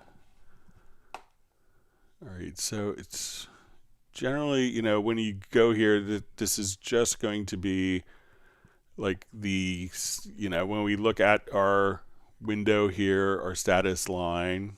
So, and let me just activate the info line too. So when we come here, this is just pulling up the, so if it's not showing up there, you could hit Shift plus the letter S, and that will open up the project setup, which will allow you to make all those adjustments. Or if you go to project menu to project setup. So, but it seems like that's like as I click, we can adjust those particular parameters very easily. If it is maybe a file that is write protected, like copied from a CD or DVD, and it's, when you open up the folder, it's write protected, maybe it can't be changed, but it seems like it would. But all these parameters, again, Shift plus the letter S, and you could see the project setup or project menu to project setup. And all those parameters are available to access right there. So, but if I'm misunderstanding, let me know.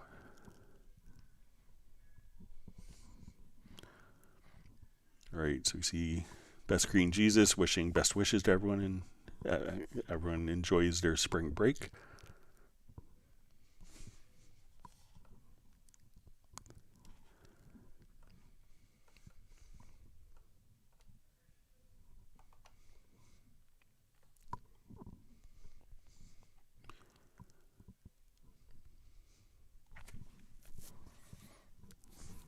Darren is saying I did a humble brag mentioning a Peter Frampton text. So I helped out with the Paul McCartney session as well this week. So with one of his engineers for project for Paul and his Son remix.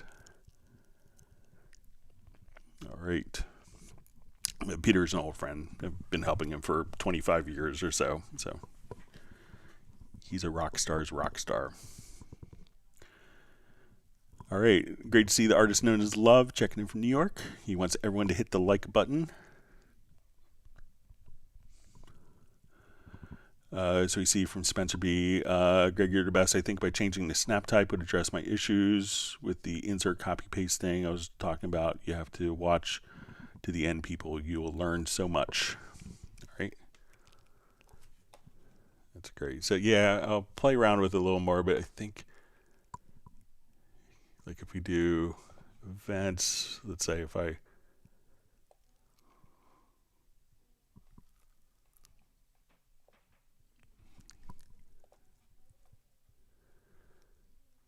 so I'll play around with it more, but you could utilize that macro if needed.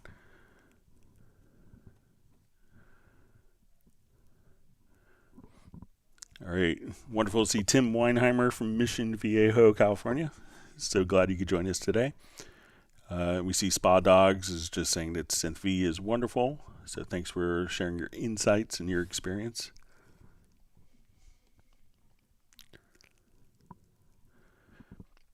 All right, so you just see a link for MIDI Logical Editor and Project Logical Editor presets. So I'm not sure if I missed, I think Jazz Dude, you said you were going to send me an email so I could send the latest round. But I'm not sure if I saw it after the last live stream. I'll take another look, but just in case, maybe if you could email me again, I'd be happy to share the latest ones. Always fantastic to see Michael Teams from Weatherford, Texas, and the virtual ice cream distribution shall begin. Great to see you on. Hope you're doing well.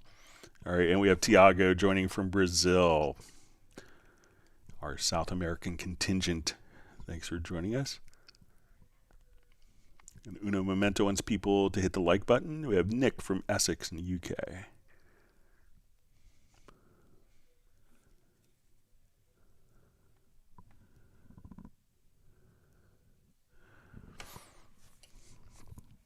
Okay, so we see from Roger Cabo says, thanks Greg about the chords. I like to have my complete own chords, example 15 notes of any sort of combination on one key, not exactly C minor or A minor 7, a complete random selection of notes.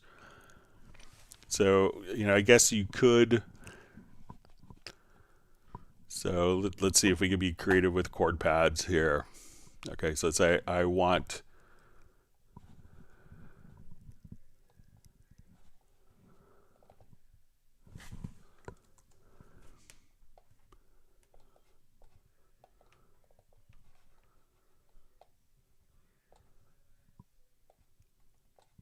I'll just randomly put notes in here. So let's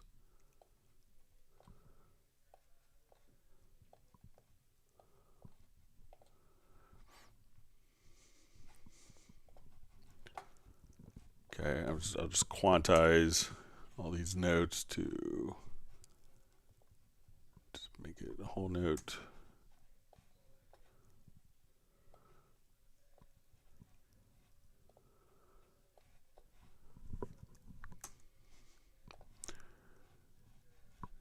Okay. So if you want kind of to apply randomness to it, so let's come over here to chord pad. So one, you could come over, and if we have MIDI turned on here, I could just turn this off. I think if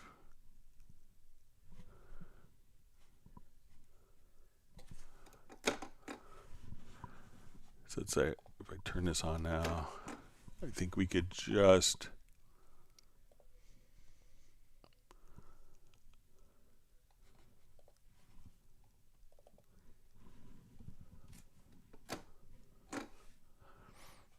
so while I have the chord pad, I could just randomly play different notes as well. Let me just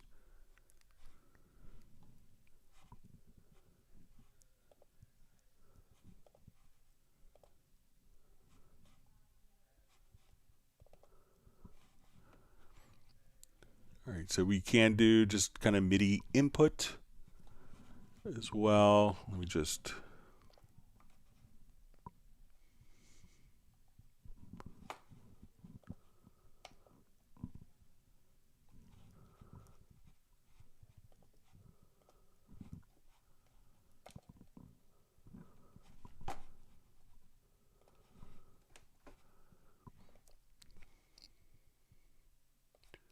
Okay, so let's see if we could, so you could put kind of any chord in. There is like a MIDI capture. I'm just trying to remember.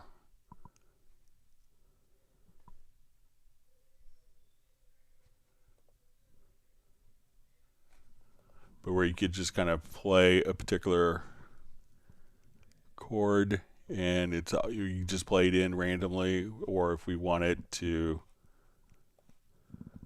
take this particular range here, let's go to my logical editor. I want to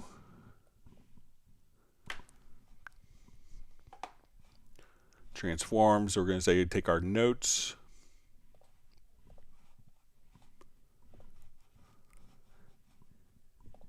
and we want to randomize pitch.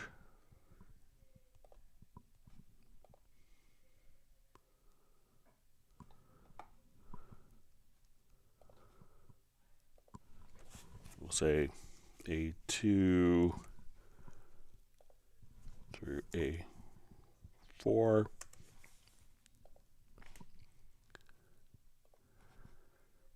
So at this point we could, just randomize pitch and figure out, and have that as the basis for chords if you wanted to. But, if maybe share just a little more insight what you want to do, but, you could put in, you're not limited to simple chords. They could be incredibly complex chords, as you could see here.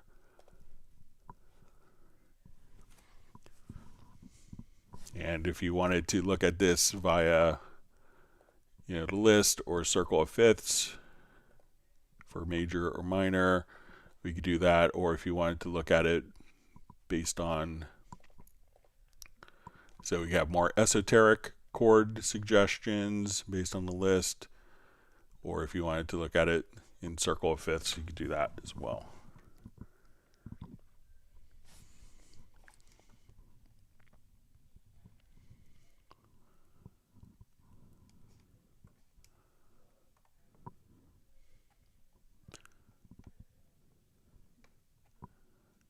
Okay, thanks for all the great questions. Just reading through some more. All right, Michael, Team's ice cream distribution has begun.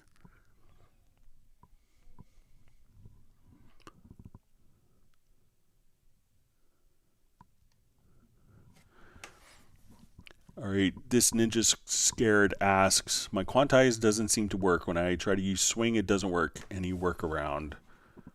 All right, so let's take a look.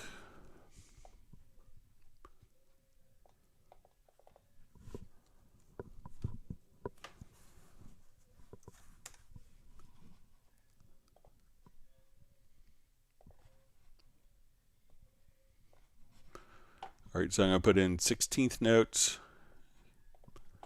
And let's come over here to the quantize. So make sure, one, that you have like a quantized value that is kind of sensible for this. Let's come over to, let's say, our quantized panel.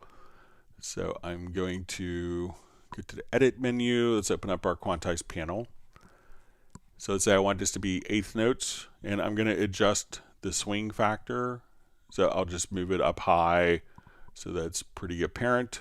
So when I come over here, you see that these are all perfectly on the grid, and we see kind of visually that as we adjust our swing factor, so we'll move it back to 0, and let's say I move it to 90, that these lines here indicate. So now when I quantize, everything could be just kind of swinging like so. So let's say 40%, etc. So let me know if, one, that you're doing this. Let's see if IQ mode has to be on. So let's say 0. Sorry, let me just. So now we're right back. I'll put my swing to 70. So it seems like it's kind of working as expected, but make sure that you're not doing like whole note swing. So let's say if I come here, we move this to straight 16th notes. You know, so it could be if you're doing a rhythmic value that's not like well suited. So we can say, okay, I'm doing whole notes. Let's say half notes. So if I put in like 60%, you may not notice a lot. You know, so make sure that the quantized value is kind of making sense. It's not too high or too low. But let me know if I'm doing something differently, but it seems to be working as expected here.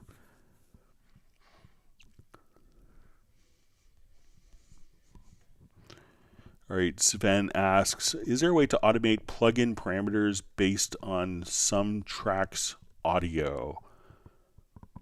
So I'm not sure if you want a plugin to change based on frequency of a track.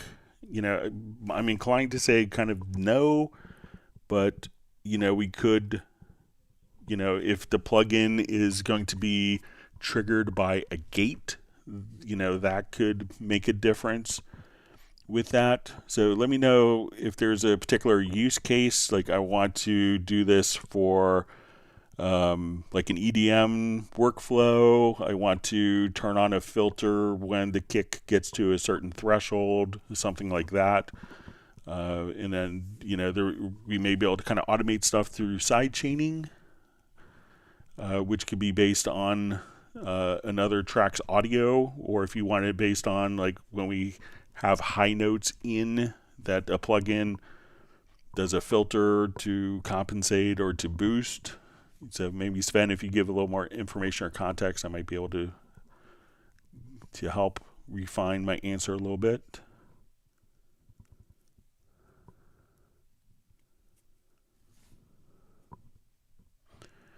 Okay, so we see from Duende Media says, hi Greg, I meant the MIDI data, the color of the data, not the backgrounds, how to change. Okay, so let's say, so right now when we look at this, we could have a color scheme that's going to be based on, sorry for my misunderstanding. So right now this is going to be based upon our velocity.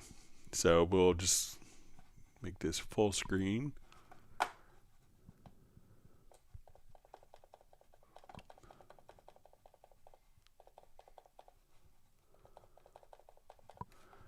Okay, so as I come here, we can see as I adjust the velocity that the color of the notes will change.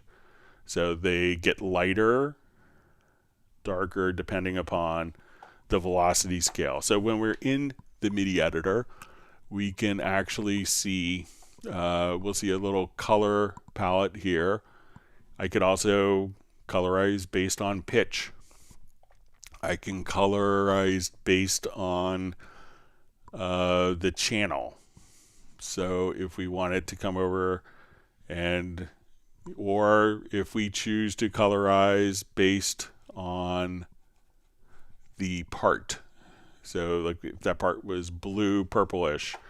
So now it's going to be the color of the track. So if I change this track color, we could change the notes there. We could also change the notes based upon the scale.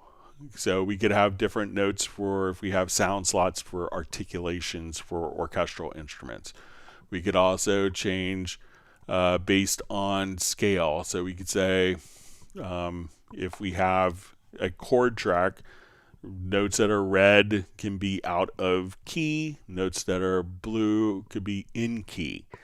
So there's lots of different options that you have here, but it defaults to velocity. So that way, and if you want it to come over here, you could say the default color.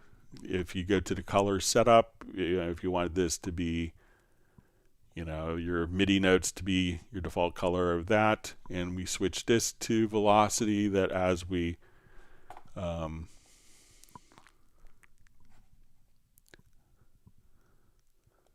So now we can say we want this to be blue for my MIDI notes. So bluer notes will have, like darker blue notes will have higher velocities. So at this point, you could just kind of come right over here and change all of those particular settings, like so. So sorry for misunderstanding that.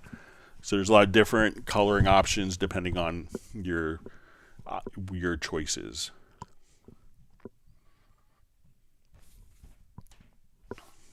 All right, wonderful to see Nick Saya on. Congratulations on signing with your new group. Is it Bleeding Fingers Music? I think that's the name of it off the top of my head. It's a huge deal. Congratulations.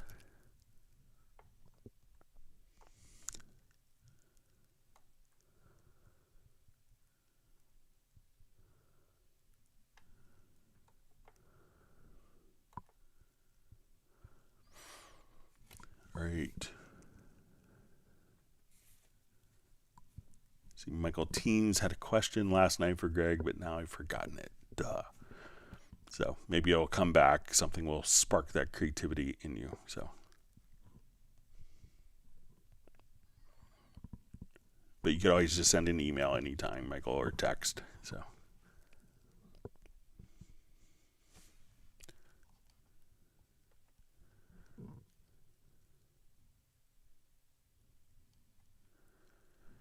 All right, so you see Roger just says, we'd be able to click on the pad icon and get into record mode and play exactly the notes I want to have for this particular pad icon. So I think there is a way to do it. I know we could do it in the previous version. Let me just see if I could find that option here.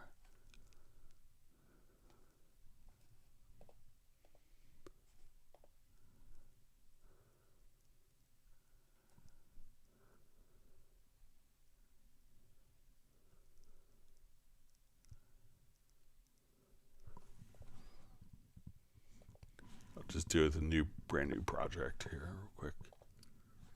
I think there is I know there's a way to do it. I know but it had changed.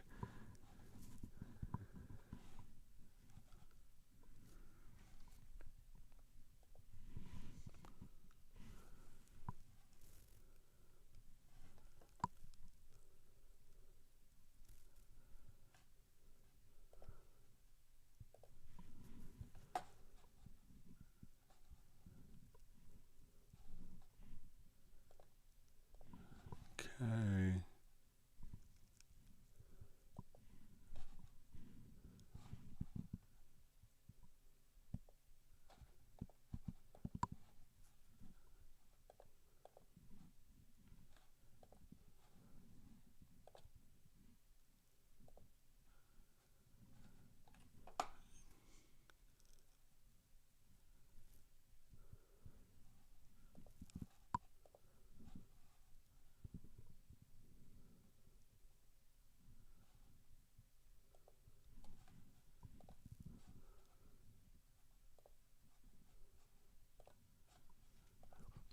Okay, let me just.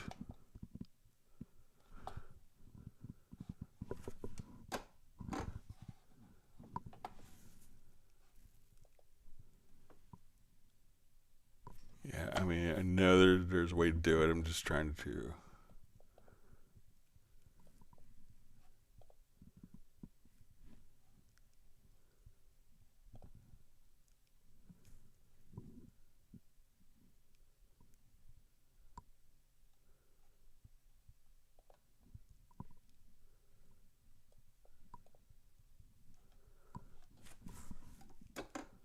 So as soon as I just play, so let's say if I just click here. So as soon as I go to the chord pad editor, so if I just double click, now I could just, as soon as I play MIDI notes, I'll just randomly lay my hand on my MIDI keyboard. We could do that. So just double click on the pad and you can now just capture whatever MIDI chord you play. So let me know if that's helpful for you, Roger. Sorry for my brain cramp.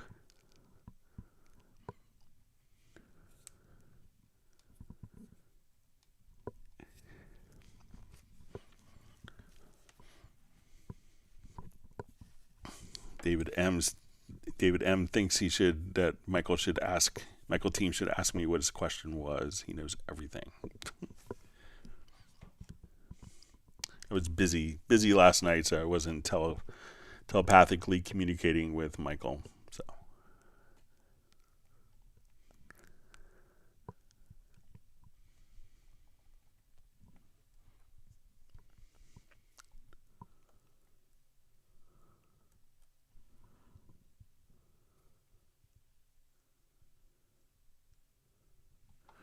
Okay, so we see from Sven, says about my question earlier, is asking about an envelope follower that modulates parameters in a plugin. For example, the volume of guitar 1 affects the dry wet of guitar 2 reverb.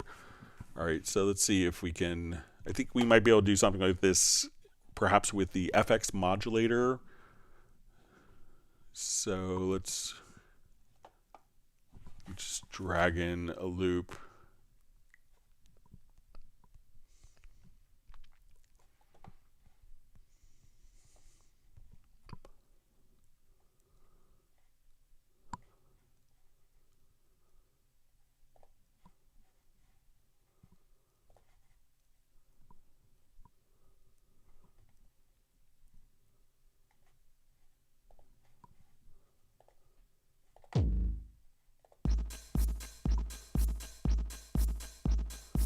Find something a little more.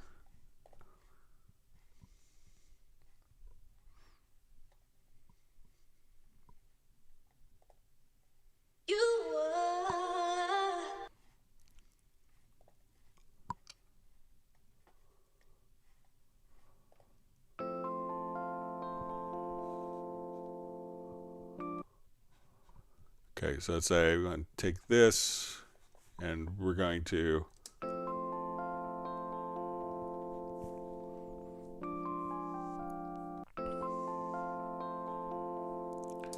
all right, and let's get like a drum loop of some kind.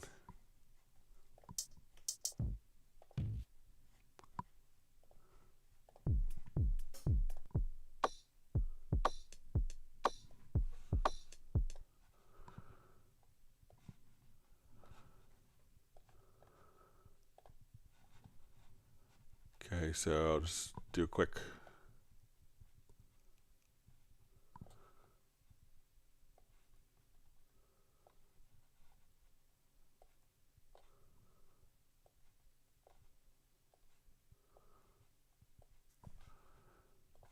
All right, so let's say we have kind of little drums here. So let's come to this track, and I know it may not employ kind of other audio tracks and other plugins, but we'll give this a quick shot with the FX modulator.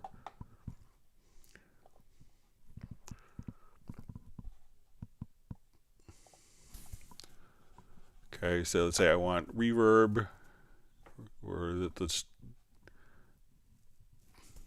yeah, so let's take reverb and drop that in. All right, so now as we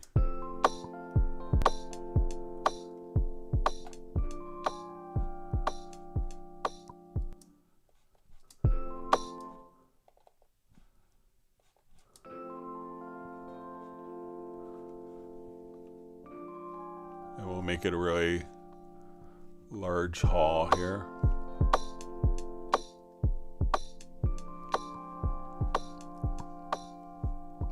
Okay, and then we could sidechain this. So let's come over, we'll do sidechain 1 as our drum loop.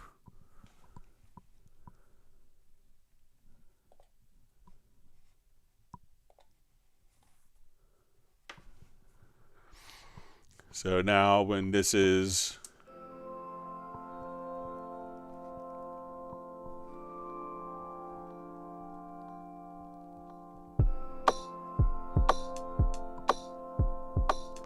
right, let me set the...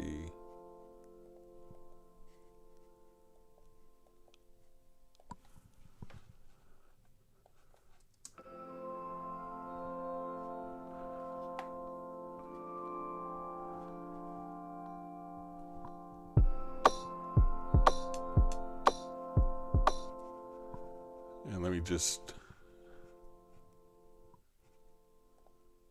try a different envelope here.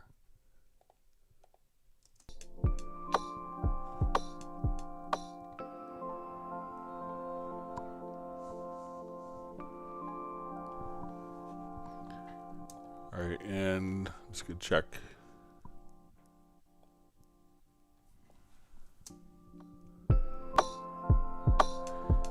So I could play around with it more, but I think that you could, you know, because you could have multiple steps within. But I think you could do some stuff like that using the FX modulator. I could see if I could have something prepared for Tuesdays. But that way you could have multiple sidechain inputs. Thanks for the clarification, Sven.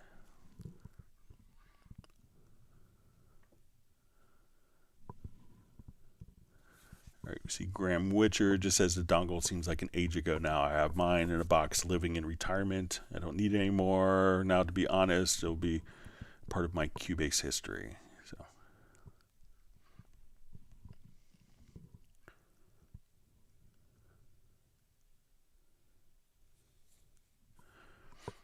All right, so we see Taxi Williams Music. Hi, Greg. Is there a way to split MIDI notes and audio events to grid using key commands? So yeah, if you want it to come over, and I think, so let's say we want to, and I may have kind of an example of this from Tuesday's live stream. It may work on an actual audio event. I did it on MIDI, but let's take a look.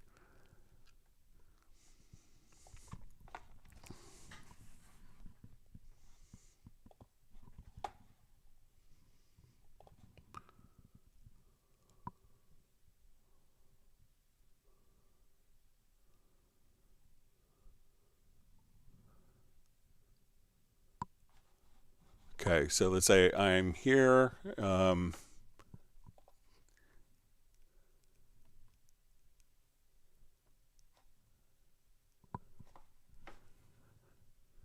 right, I think that's going to be for MIDI, but let's go ahead and, so what I want to do, if we want to split, you know, there's a couple of ways to approach this. So let's say I want to cut in eighth notes. So one of the tricks you could do is if you hold down the scissors tool. So if I have like all these events here, I want to take this event, I'm going to hold down the scissors tool and just hold down the Alt or Option key. So I'm going to set this to my quantize value. So now I'm going to hold down Alt or Option and not my Command key like I just did. So Alt or Option with the scissors tool, and now that will split everything in that event to an eighth note, just like that. So if you want to take,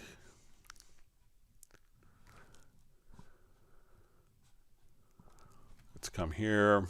So if I want to split this all into bars, like individual bars, I'm going to just grab my scissors tool, split, go to the next bar here, hold down Alt or Option, and click, and now we've automatically split at that rhythmic interval. And if I wanted to do that across all of my tracks, I could come over here, I think, and we could do it on our individual parts. So if I split here, hold down, even on the folder track, hold down Alt or Option and split, we can now cut every single measure like that.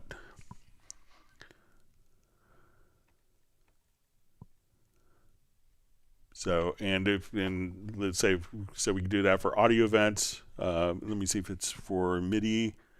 Okay, and he also asked about MIDI notes.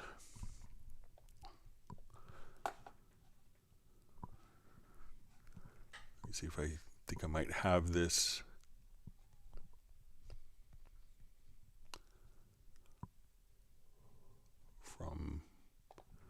We'll jump over here. So I have a part that's created for this already.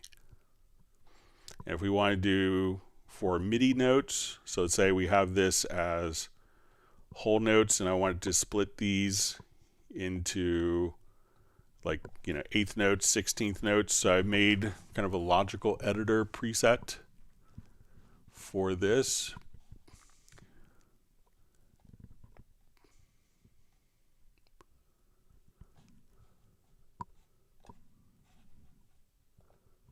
So let's say we want to do eighth notes.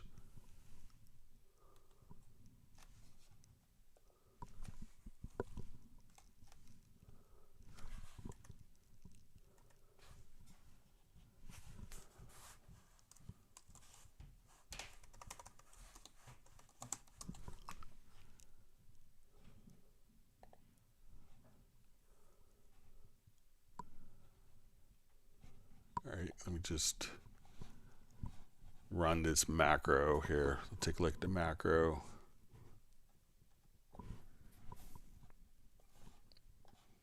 So, and just kind of like,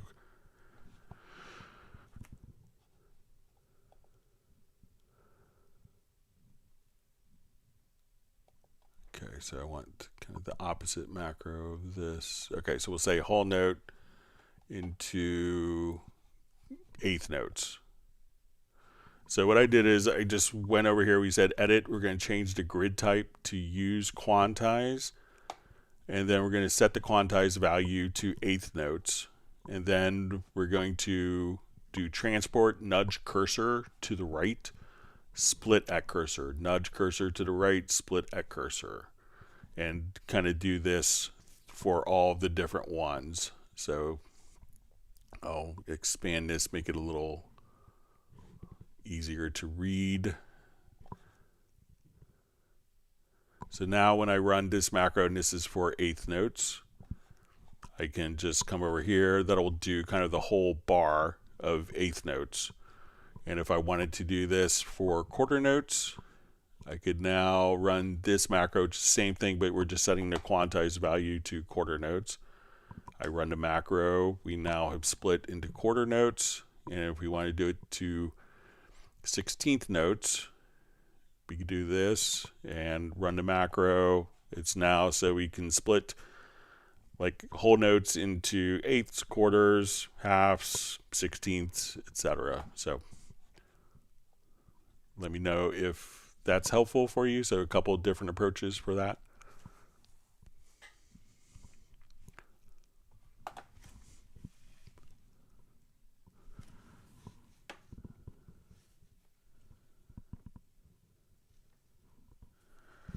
All right, John Barry asks, how to control combined panner with the MIDI remote? Thanks. All right, so let's take a look.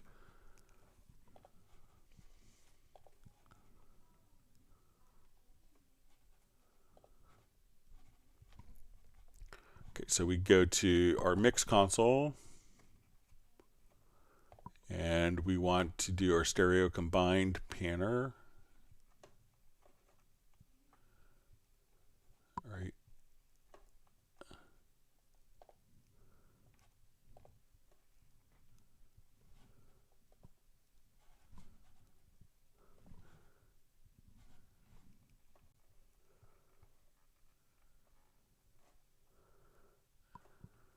All right, so now as I did this, I just kind of right clicked and we picked up for MIDI remote mapping. All right, let me just see if we could do it for a selected channel really quickly. So I'll come over here to MIDI remote. Let me just.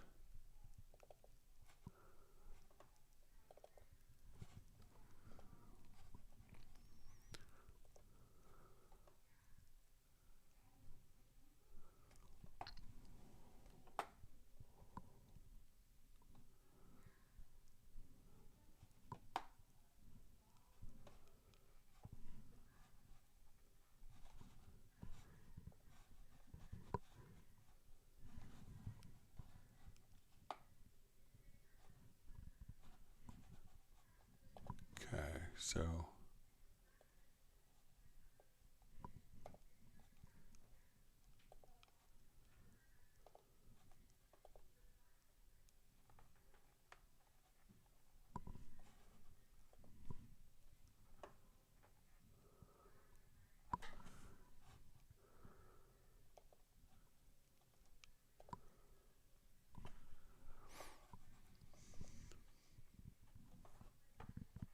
okay, so let's see if we can.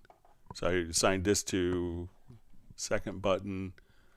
All right, so they're both doing kind of the same thing. So let's take a look at pan left, right, standard panner. Okay.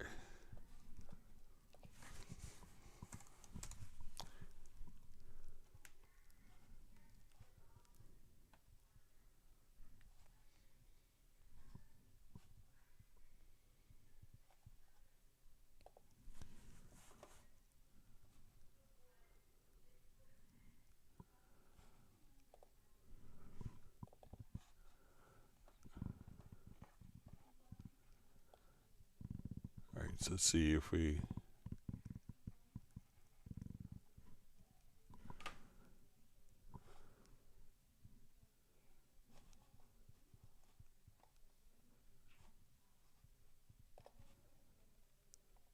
All right, let's see if it's in.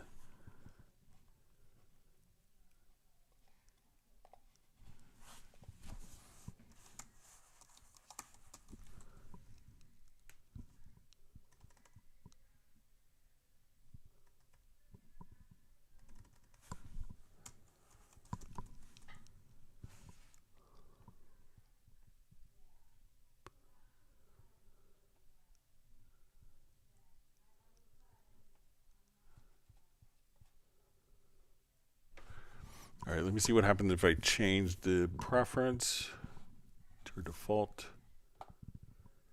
Because I can see where you would need two different parameters to adjust.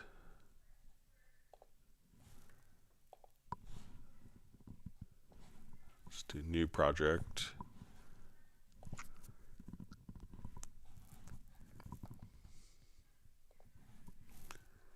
All right, so we have a stereo track. So we have our combined panner. So we control the one side.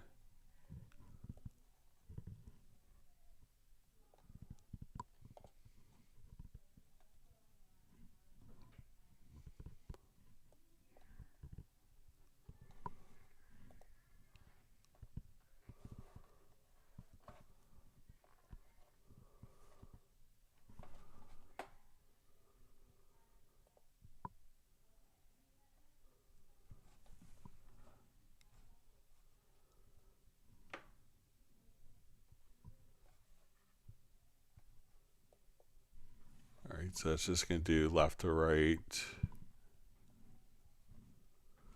as we control that.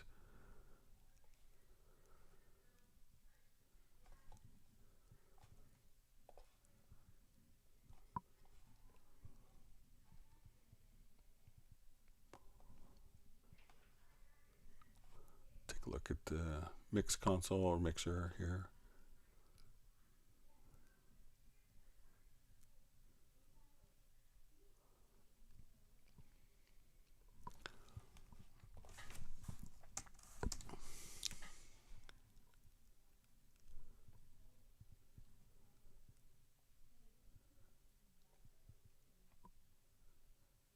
Yeah, I don't see it. I see just for that, but I'll play around with it, John. If you want to email me, I'll work on it over the weekend, and we'll see if we could have an answer for Tuesday's live stream. Sorry about that. Seems like you should be able to.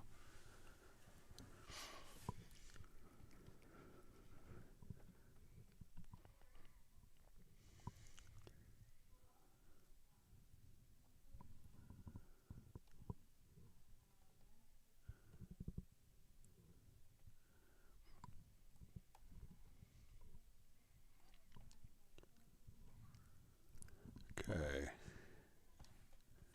So Neil Conway just says, so nice to be back. So we love having you on the live stream.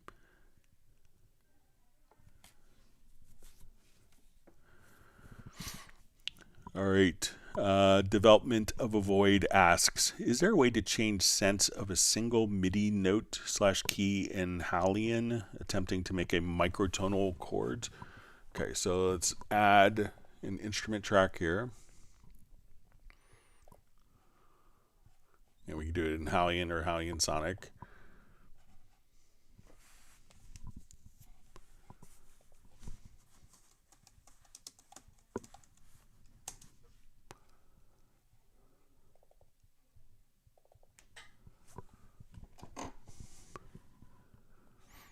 Okay, so there's a couple approaches. So one is, let's say if we're doing this, you could go to a MIDI plugin under like a MIDI insert, and there's a micro tuner plugin. So once we open up the micro tuner plugin, at this point we could just say, okay, when I play a C chord, I want the E note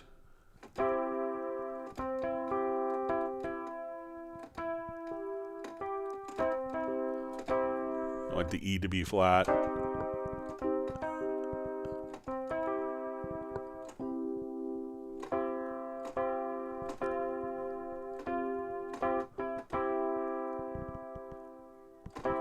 And then, so you probably want each E to be the, different octaves to be the same. So here you could just, again,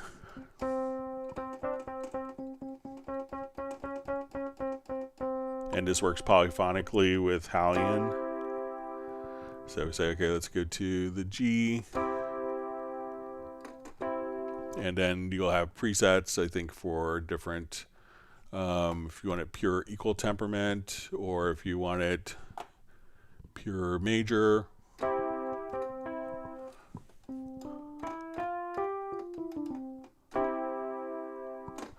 So play around with the micro tuner plugin, and that will work with different VST 3.5 instruments, Hallian Sonic, Hallian, Pad Shop, Retrolog, etc.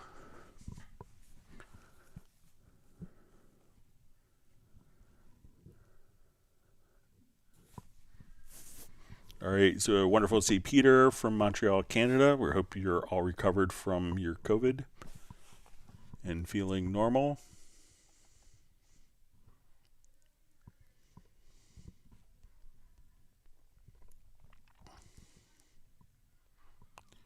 Okay, reading through comments.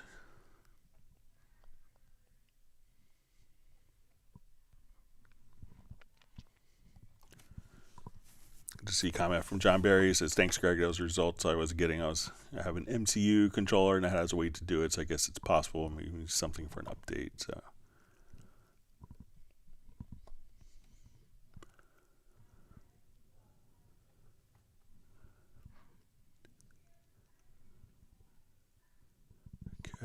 Reading through questions.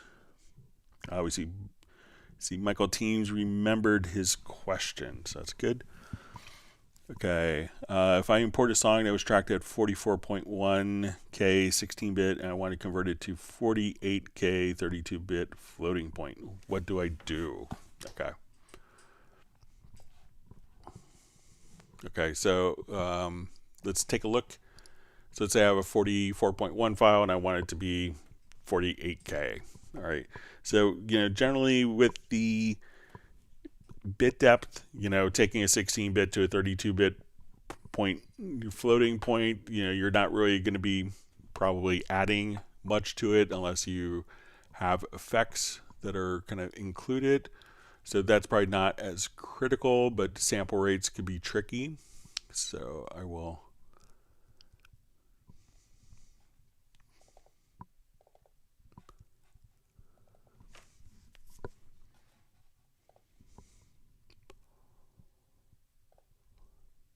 So this project we're going to have at 16-bit 44.1. So I look at the files, 44.1, 16-bit. Okay, so now let's just get the tonality so we get the key in our heads.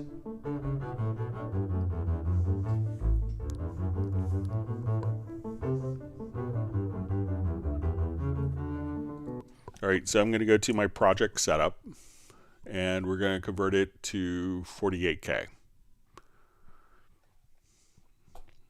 At this point, we could say, okay, my bit depth, let's convert it to 32-bit float. I don't think it's really as crucial, so we'll come over here, we'll hit OK. And it says, do you want to convert audio files to new rate? We'll say convert. Do you want to keep the source files in the pool directory? Why not? We'll keep the original files in case we need to go back to the original sample rate. Keep. All right, and at this point, if you had files that were in musical mode, you may have to take them and render them so that they're not in musical mode. Do that. At this point, it'll say, do you want to keep the audio events at their sample positions? We're going to choose no. All right, so now when we look at our files, it's now 48K, 32-bit floating point. We listen to the pitch.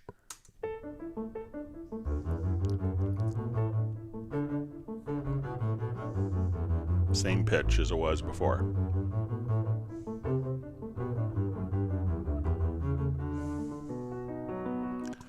So again, go to your project setup. There's a number of ways of doing it. This is probably the most elegant. Change the sample rate to bit depth, hit OK, and you can say yes to everything except for keep the audio at its original sample positions. Choose no, and then it's that easy to do.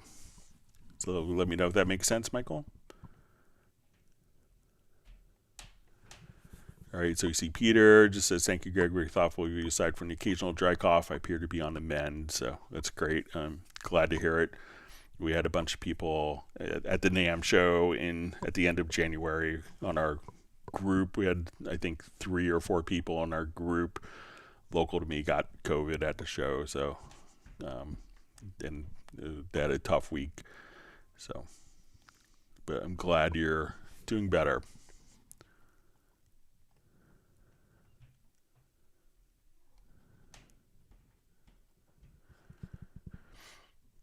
All right. So I think we're at the end of questions. We only had 1 or 2 questions that were mailed in. So let's go ahead to those. Let me switch.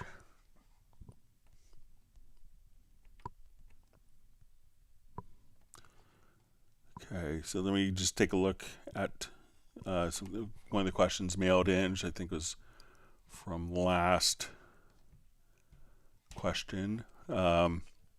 Switch. All right, let me just mute.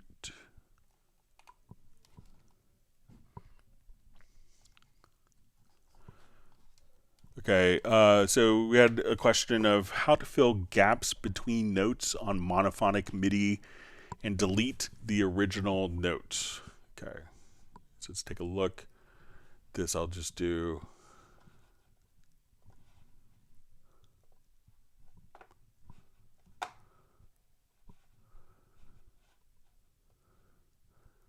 Okay, and this is kind of a follow-up to a question I was having a brain cramp on at the end of last week's live stream. So we'll just do a new project.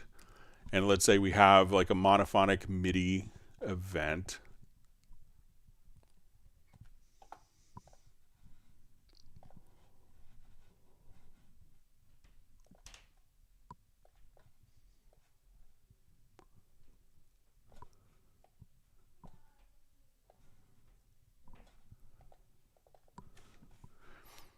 Okay, so we have notes, let's say, that are on this bar.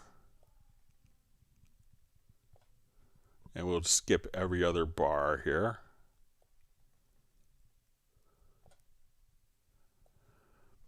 Okay, so what we want to do is to the original macro. Let me find the macro here.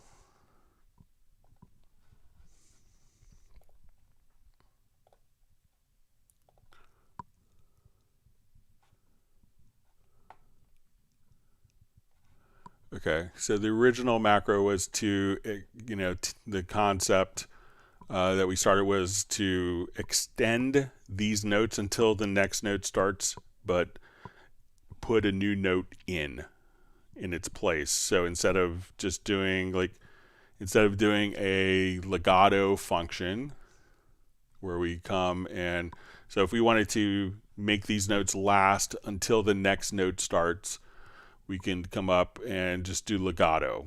But then the question is, they wanted to put another note at the same pitch between those. So we created this macro, which was to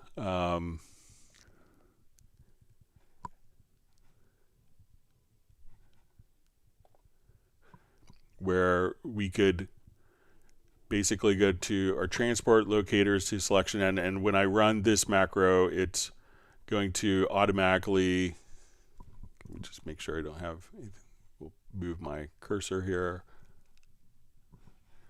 that this would create a new MIDI note that would last the length. So, and what I did is kind of add it to this macro where we're going to fill in the gaps between these notes. Let me just,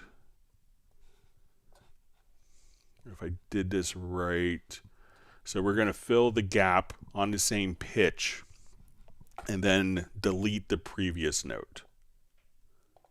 But it doesn't seem to be working. Let me just make sure I have.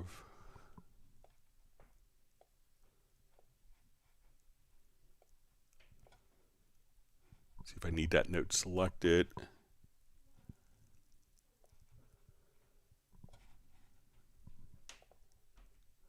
So now that we have that note selected, I will kind of zoom out. So I'm going to select this note and move the cursor.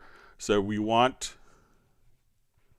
to have this note added in the gap to delete the previous note, and just to kind of do that process. So come here, we select that note, we're going to create a new MIDI note here to fill this gap and then delete the previous note.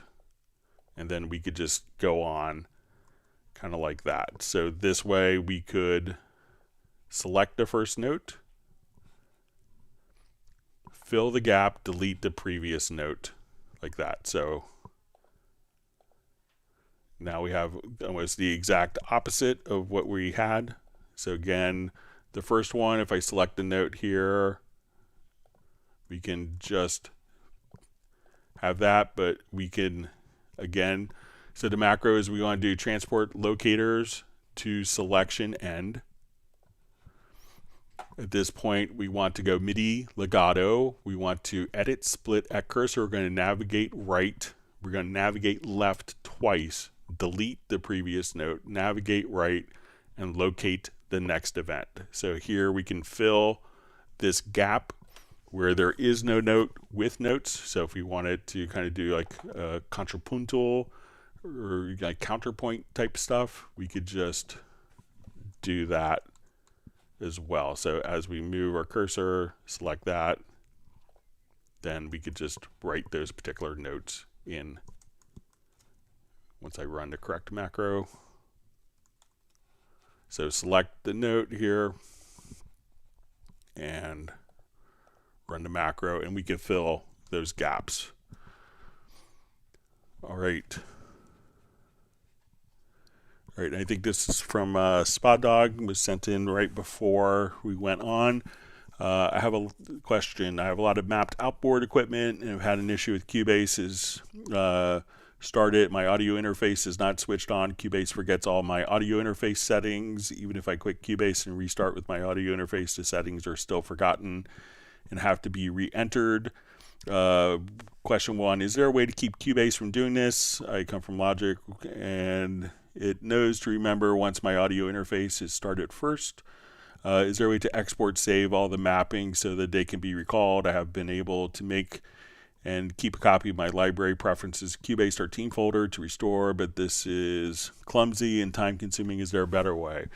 So one of the things that you could do is once you're in the audio connections menu and we have the external effects and external instruments, is what I always recommend, and I know it seems like there should be just a preset to recall all of these, but when we come over here, just click, once you have it configured once, save it as a favorite, and then you could just simply add your favorite different settings. So if we have our montage configured as a favorite, we could do that, and then the routings will be preserved. So, but I know it's, if possible, always try to have your audio interface. Otherwise, Cubase will, turned on before, because if Cubase doesn't see the audio interface, it will try to route the audio to your particular function. So if you're switching from a desktop to a laptop, that you hear audio.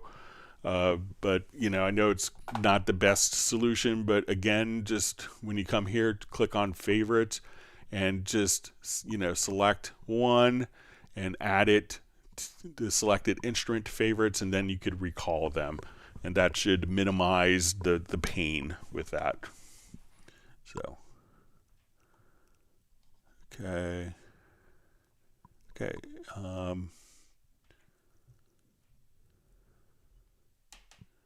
Right, so I think that was the questions that were mailed in. Let me go ahead and jump back to our live chat.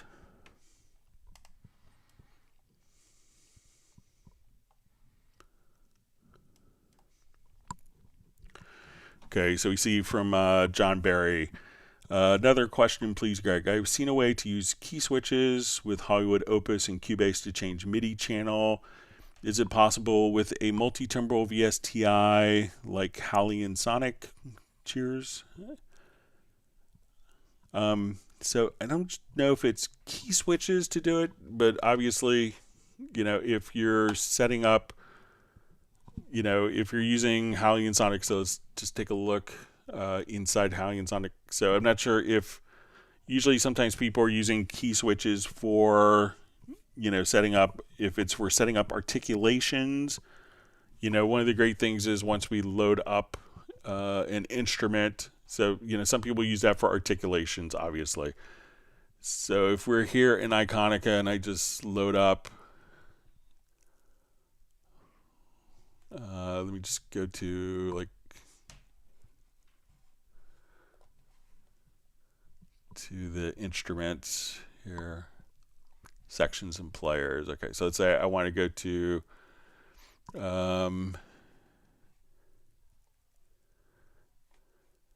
we'll say basses standard. Okay, so once we have our event in the editor, we could just go to the expression map and import the key switches. So, since you're able to do that, a lot of people don't necessarily, treat it that way. So, but, any MIDI controller,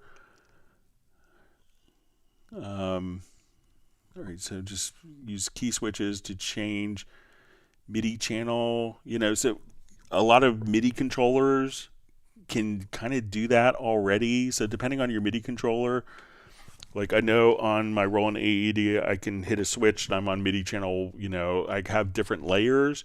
And when I hit a switch, that is automatically transmitting to the different MIDI channels, which will automatically be recognized. So whatever MIDI channel message is coming in, and you could have, multiple MIDI channels at once.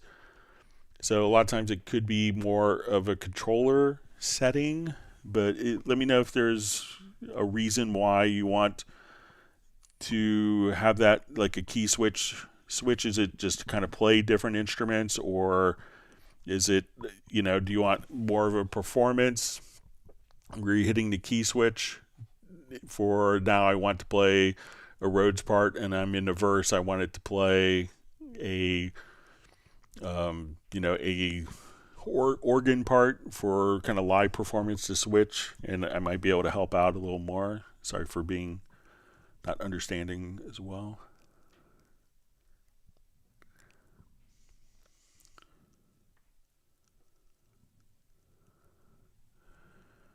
All right, so we see from Neil Conway, just asks, Greg, when you convert on the import, does it resemble them? So it will remember like the original files, but it will convert those into, it will create new files with new sample rate and bit depth.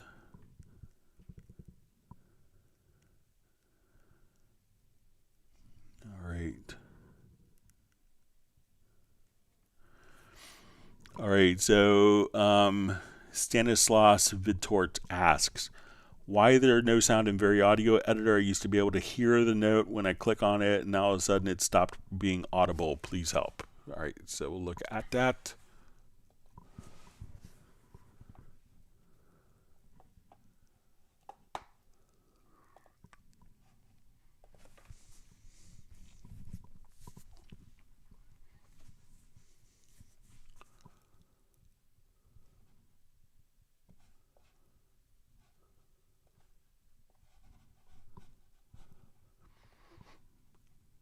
Okay, so let's just launch into VariAudio.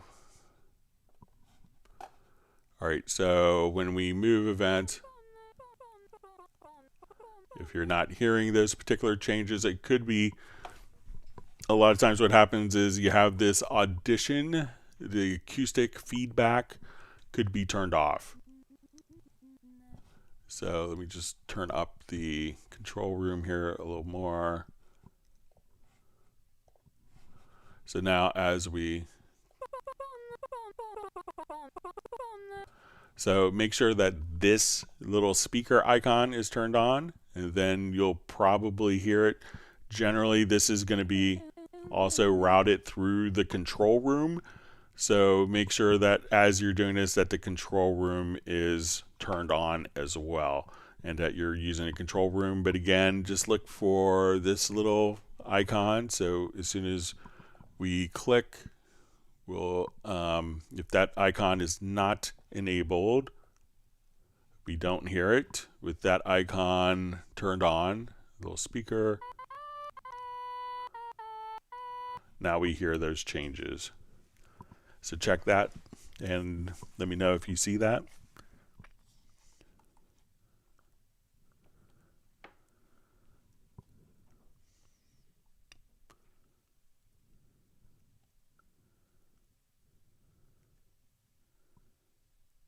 All right, see Peter's grateful for the ice cream from Michael Teams.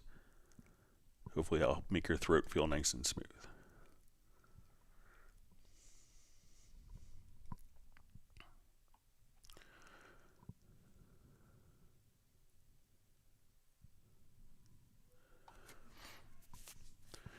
All right, so we see from John Costigan, ask Greg about a persistent problem, but it seemed an unlikely problem to have. Cubase does not automatically see my Nectar MIDI interface. I have to repatch it each time. Startup, any ideas?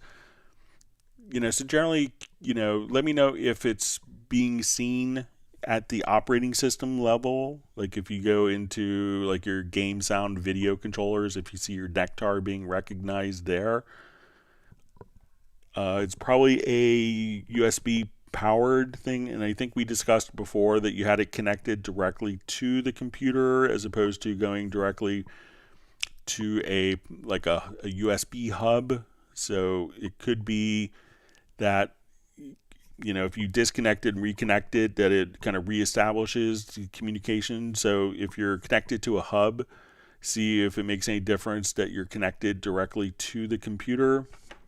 I mean, I have my Nectar controller that I use for my Mac, which is what you guys see on the live stream, as well as my Windows machine, and I don't have any problems with it. If you have the option for an external power supply, see if you could do that, even if it's a USB, like external power. It could be a USB power thing, and then maybe it kind of gains priority again once it's kind of reestablishes connection, and then maybe it moves it up on the list. Check in your BIOS that the USB ports aren't running in eco mode or in a power saving mode. So I think that once you do it, you may kind of put it at the top of the list. And if you have other devices like a USB hard drive, something like that, those are notorious for taking a lot of USB bus power, like, the amount of power on the USB bus, I would, try disconnecting other elements as well, other USB peripherals, and see if that makes a difference.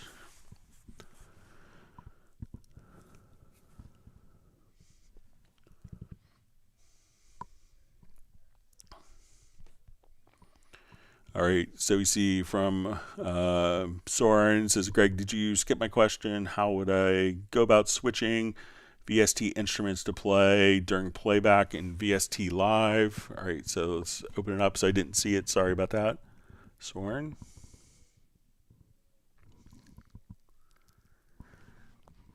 All right, so let me just open up VST Live here.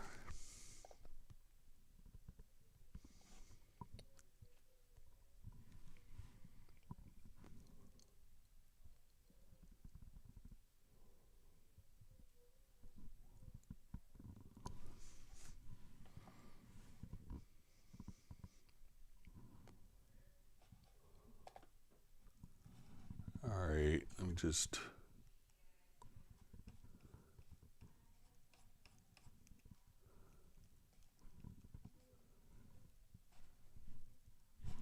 All right, I don't have my license for VST Live. Can I could show that to you on Tuesday's live stream, Soren. Sorry about that. I'll have to get my license renewed.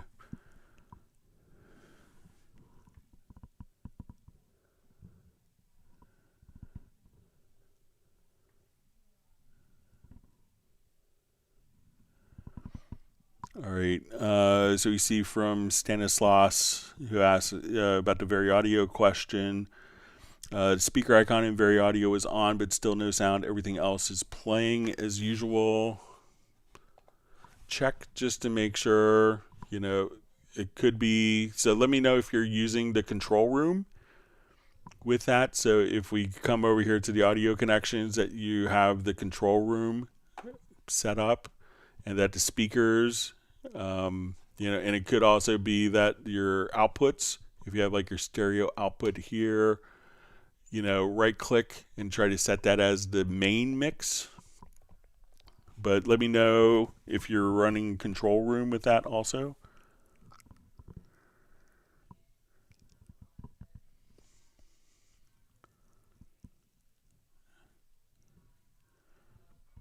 All right, great to see Grant Nicholas on from Baltimore. Hope you're doing well, buddy.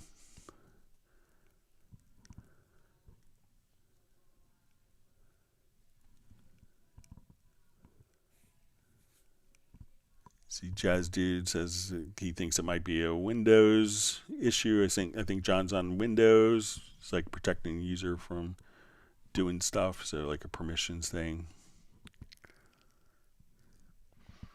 All right.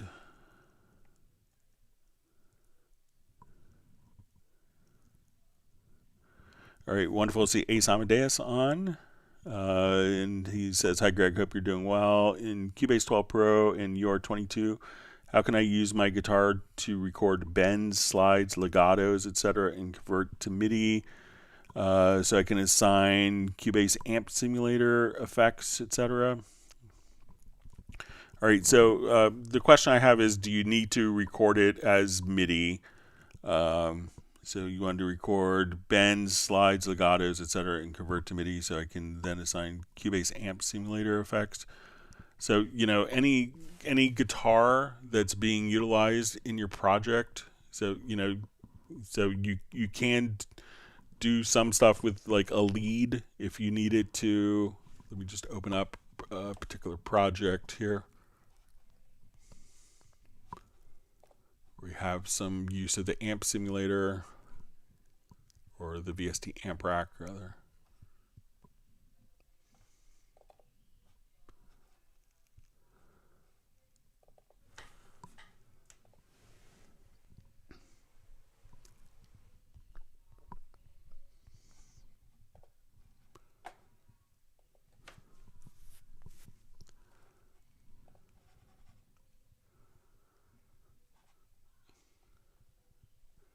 So if you want to convert, if we want to take your guitar and convert it to MIDI, so let's say we have I think we have like a guitar solo here.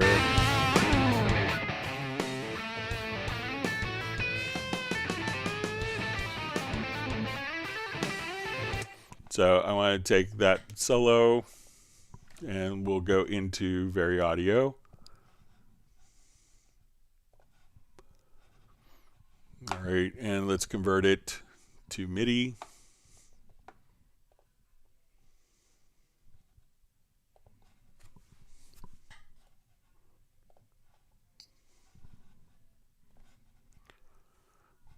All right, and I'm going to let's add like a synth lead sound here.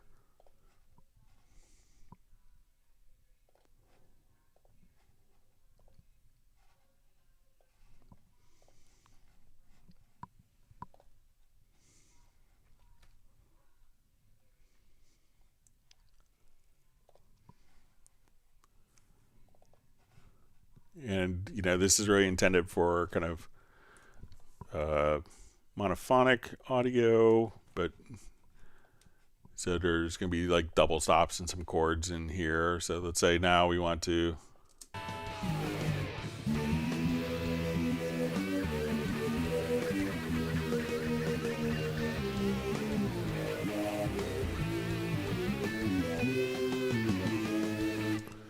all right, so but once you're doing the conversion process of that, for any of your source at this point, when we do the conversion, you could choose. So let me just go into, sorry.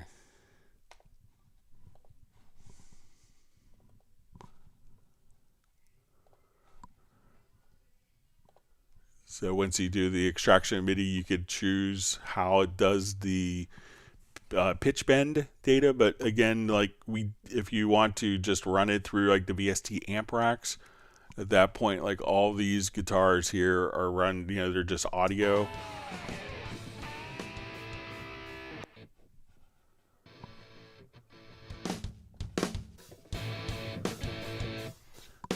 So like, if we open up this,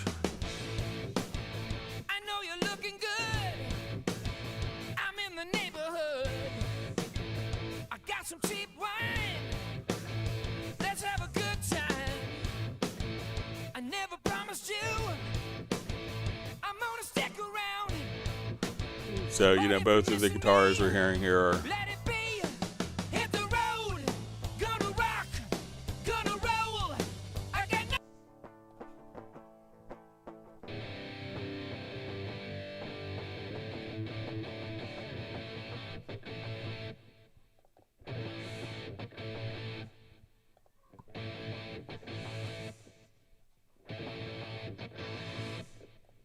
So any audio recording can go through the VST amp rack. It doesn't have to be MIDI, but just any audio source will get processed through that. So, so let me know if you need to record it and have it play back as MIDI. But if you just want to run the VST amp simulators, you could do that without having any MIDI conversion. So.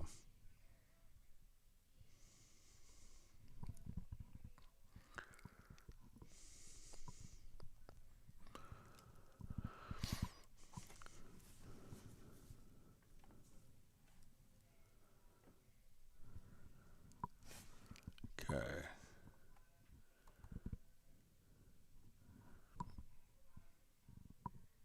Okay, so we see Stanislaus Retort says, "Oh, that worked. Thank you very much. That's great.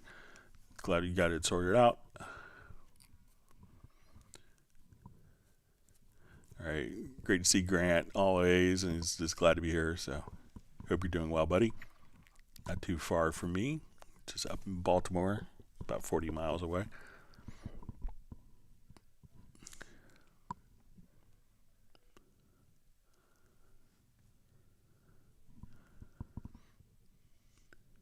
Okay. All right, so we have kind of further clarification from John Barry. It says, "Hi, Greg. It's for switching instruments whilst playing, and the data recorded with different MIDI channel number for easy editing. It's a bit like articulations. Example, 1 French horn to 6. I mean, so the MIDI channels, I guess you could, probably set up, I'm just saying, because a lot of times it's done from the controller itself. So I know, like, if I'm playing on my controller, I could do that. And, if I have all the different tracks kind of laid out in Cubase, people will just kind of select the controllers or have mutes written as automation. So I think that's how most people would approach it. But I don't think there's any like special key switch, and there may be a way of doing it in Halion where you could, create a key switch and pass only these particular channels or presets. I'll just let me just take a look at like maybe in a full Halion.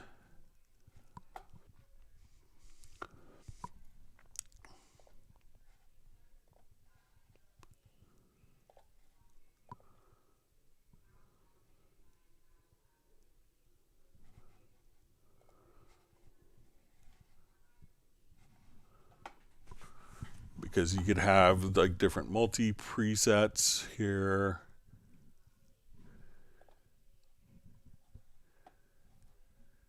As well. So if you've done that, so I'll see if I can play around with it and see, Halion's kind of a beast, and there's probably, I know there's different scripting languages that I may have to play around with, but a lot of times, people are, kind of putting the information in the tracks themselves or using the MIDI controller, but I'll work a little bit with it over the weekend, John. All right, wonderful to see Michael Pierce checking in from Grand Chapel Studios outside of London. Thanks for being on with us.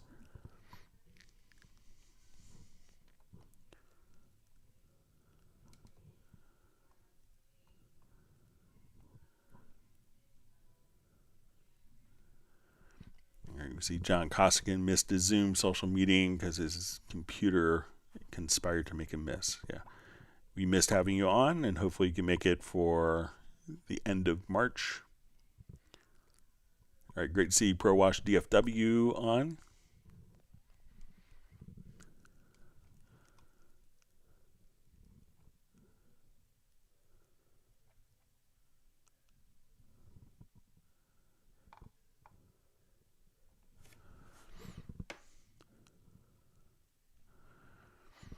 All right, so we have from Uno Momento, you have a bass which slides C1 to C2 audio track. Is it possible to get this as notes in the score editor, in score mode? All right, let me just create that real quick.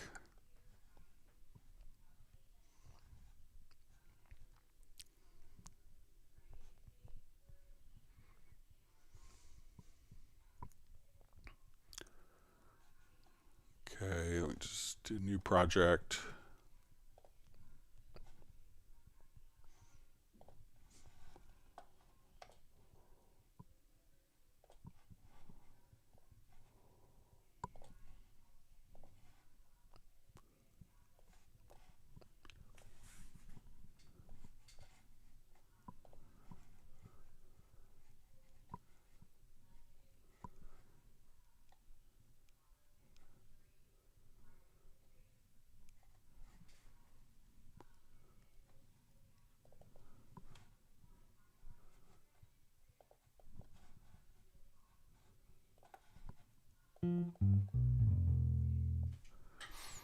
Okay, so let's say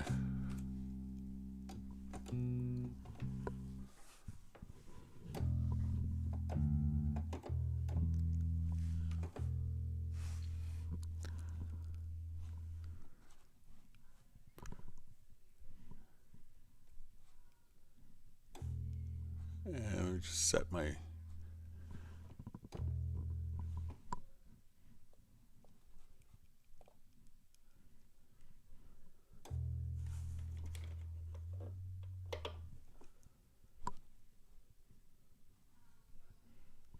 all right, just looking for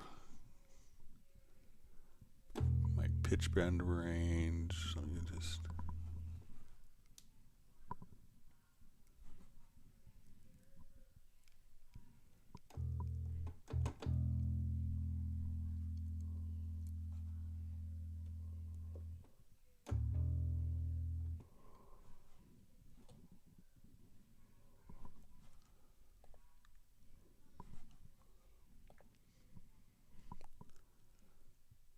All right, so that'll just do like a minor second. So let's say we have bass part here.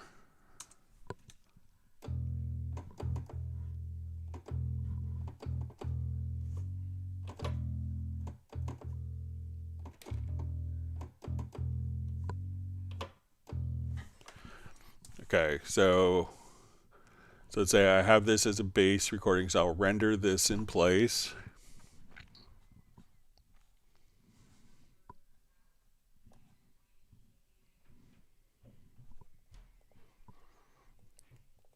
Okay, I will, so let's listen to it here.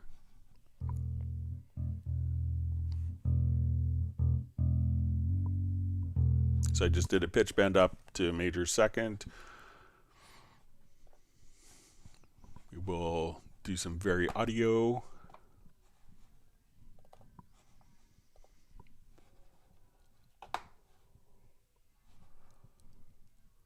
right, let's convert to MIDI.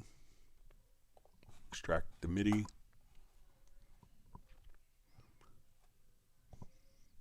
And I didn't really play to a click.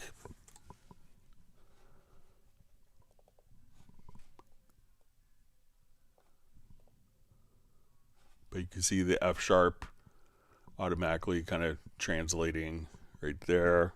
So if I want to do this to a click, let's say initially,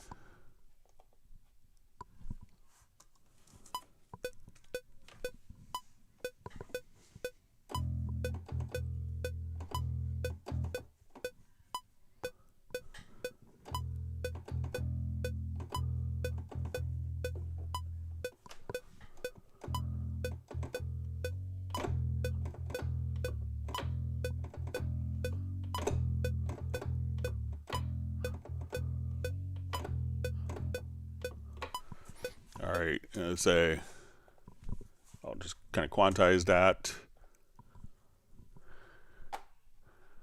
And we'll set our quantize. So let's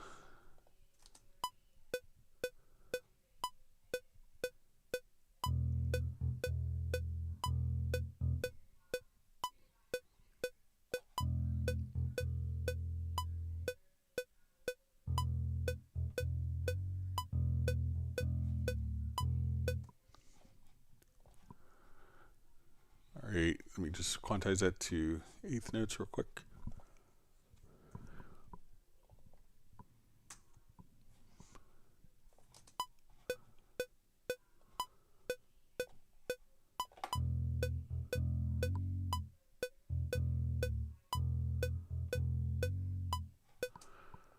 Okay, so we'll render in place. We will then VariAudio it. Now that this is more online with the grid, convert.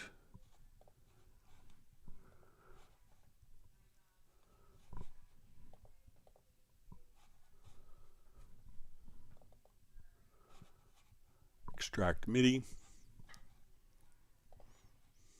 And then we look at the notation view.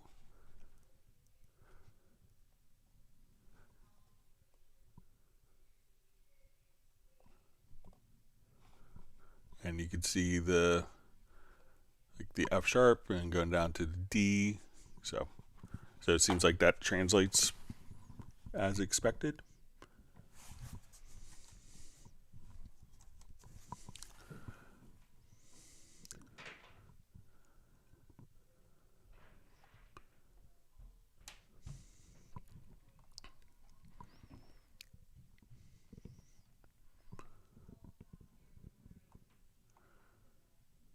Okay. Great to see Graham Witcher on from Royal Wooten Bassett. It's always great to have you on. Thanks for joining.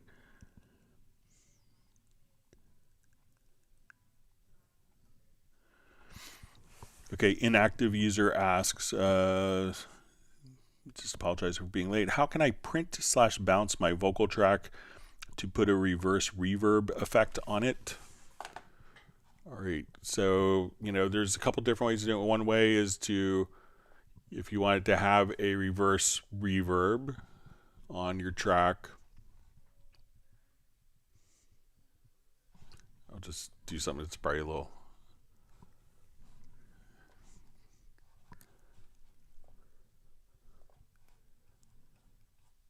Might lend itself a little better.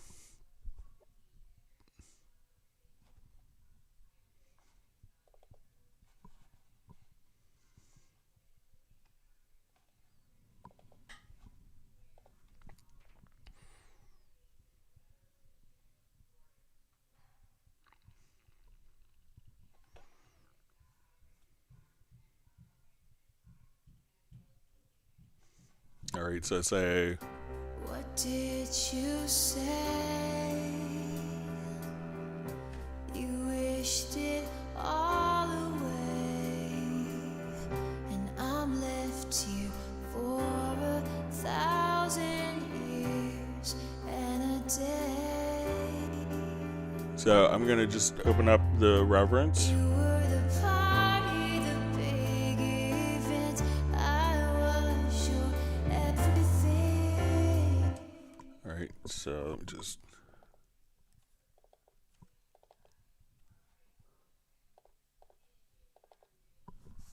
Get my right keyboard.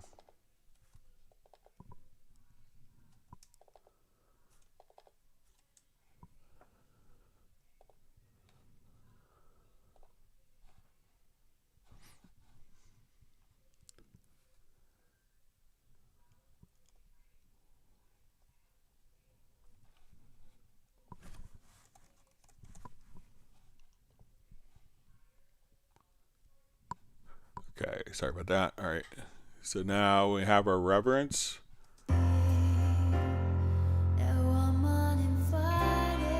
So here you could actually just. I'm on the outside looking in. You put the close side up on your heart. All the lights went out and it got dark. Where do I So let's say I want to do like a smaller plate. So we'll just come here. Let's do.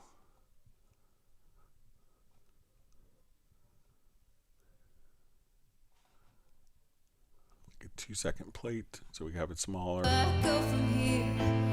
And just click on reverse. Where do I go from here?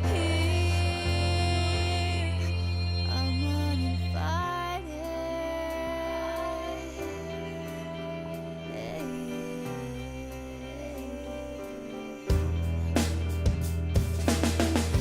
Thought I would be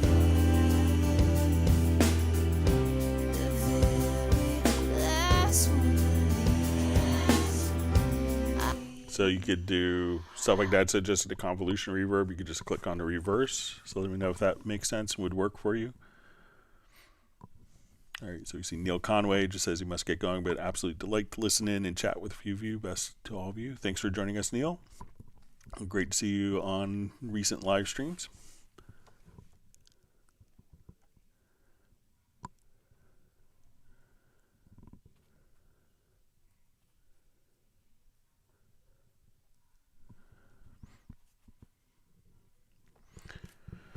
Okay, so inactive user asks, when I have my effects on a bus, but I used a fader of the track to make it quieter, does that affect the loudness of what's going on into the bus? So it could really depend on if you have it set for pre or post fader. So let's say we want to take our reverb here, and we have this.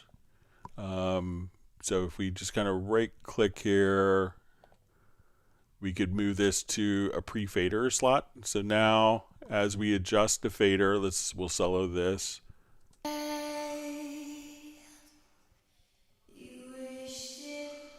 So when I blend this in, that effect. Now if I right click and we move it to post fader, so now as I drop the volume, we don't hear the reverb because the reverb is being driven by the level of the fader. So if you don't want it to change, you could just make it pre-fader, and then wherever your fader is, that's not going to affect the gain structure. So when it's kind of the aqua color, when it turns orange, post fader, and then that's driven by the amount of the fader. So the fader is affecting the gain structure going into the effects end, and you could do that for each individual effects end as needed. All right, great to see Jazzy Lamel on.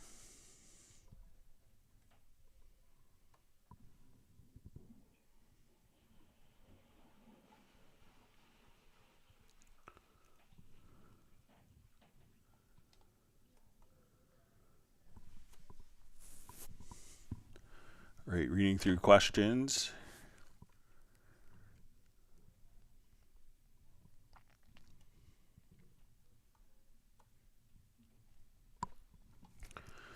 Okay, so we see from High and Unstoppable. I know it's a bit of a high aim, but I think Cubase truly is the DAW I want to start working with. The possibilities seem endless. I was doubting between Cubase and Ableton. Cubase it is. Well, that's great to hear. And, we do these live streams twice a week. And we, as you start your Cubase journey, please come back and ask us questions so we could help you along so you get your creativity realized. Thanks for joining. And as Michael Team says, wise decision, sir. All right. We hope to see you on many more live streams.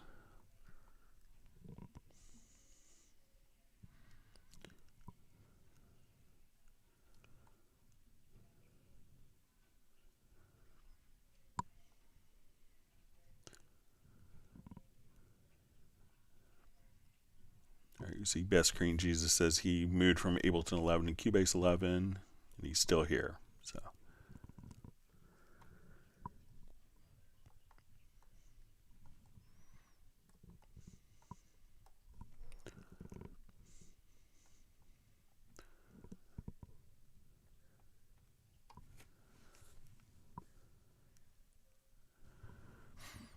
Okay, so we see from Val says, is there a compressor in a Cubase faster than 0.1 milliseconds at TAC? Like there are some in the market with 0.01 milliseconds TAC, great for hip hop stuff, but I can't find that in the stock plugin. So it may not indicate the exact speed. Some plugins will do that, but let's see if we can take a look as to what the fastest one is.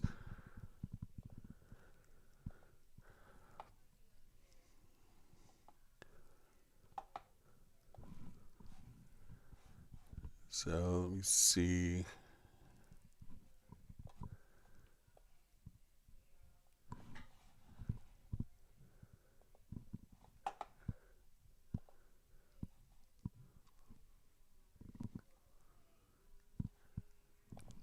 I don't think Black Valve has a time on it.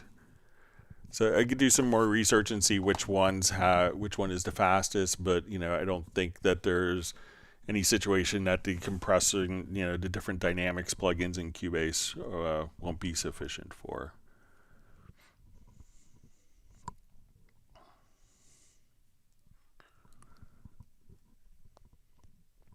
See, Inactive User says, I really love how helpful the Cubase community is. You can really ask any questions. There always be nice answers and helpful people all around. I recommend the Discord and, of course, the live streams. Thanks for the kind words. And at Steinberg, we like our users.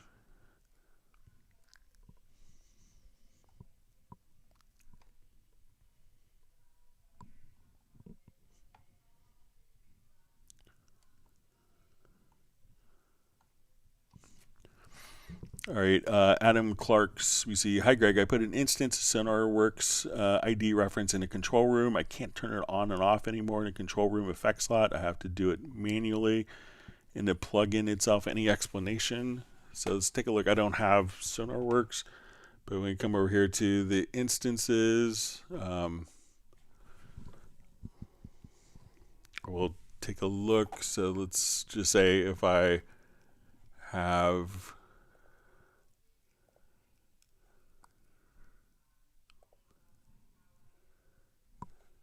So I'll just load up a quick, maybe supervision instance.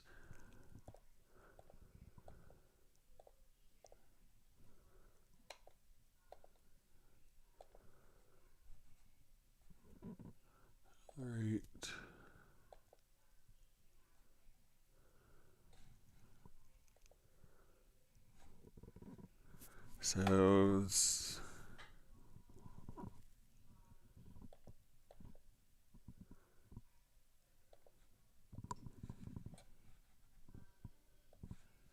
all right, let me just put in a different plugin.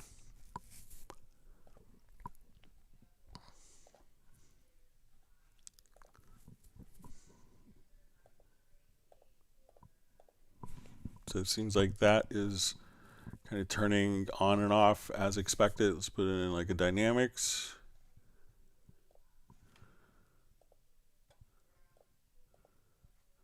I'll try to supervision one more time.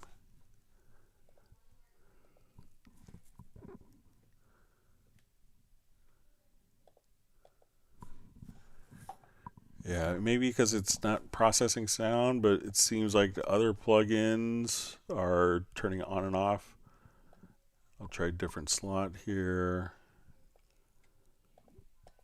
So let me know if that's working differently than you do and than what you're doing. So, but let me see. We might be able to set up, let's see if we can do like a MIDI remote, maybe to turn on and off through command.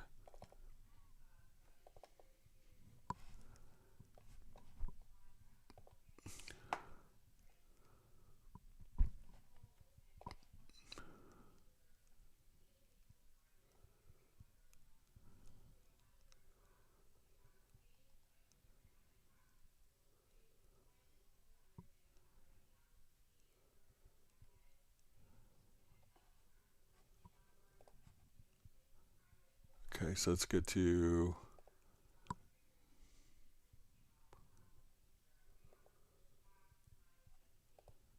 so there is a bypass inserts in the MIDI remote here. Let me just apply that mapping.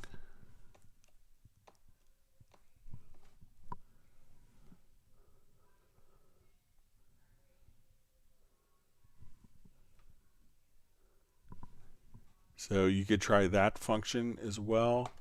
But I don't have a license of it, but let me know if other plugins behave the same way or if it's just Sonar works. If you could let me know that, Adam, that'd be great.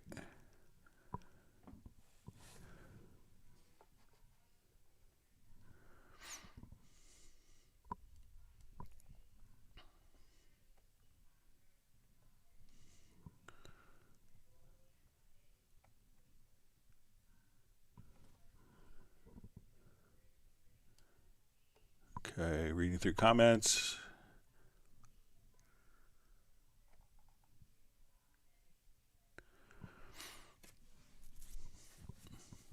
Okay, so we see from Uno Momento, says Greg, I meant how the bass slide from C1 to C2 is shown in the notes in the score. Sorry for the bad explanation. All right, so let's see if I still had that project open.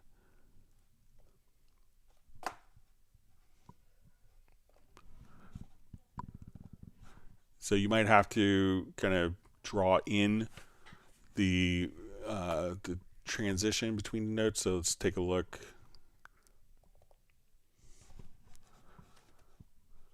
Sorry for a misunderstanding. All right, so let's extract our MIDI.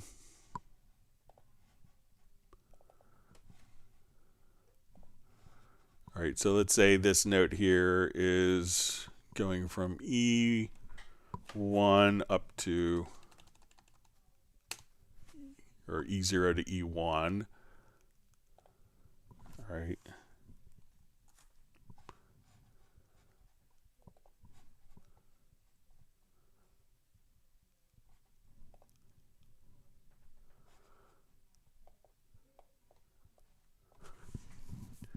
Okay, so it's probably not going to automatically do it, but I think that you could come over here to symbols.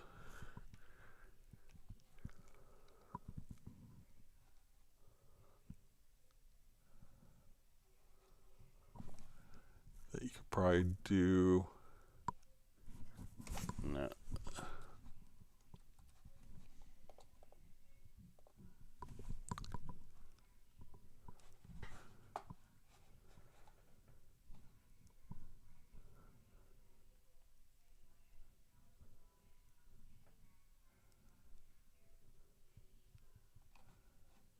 You might be able to do something. Let me see if it's in lines, trills.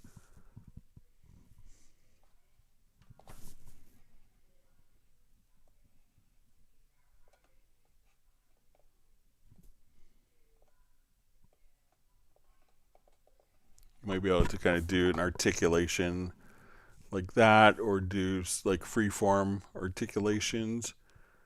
But I don't think it's going to automatically do that. You might have to enter in the notation afterward.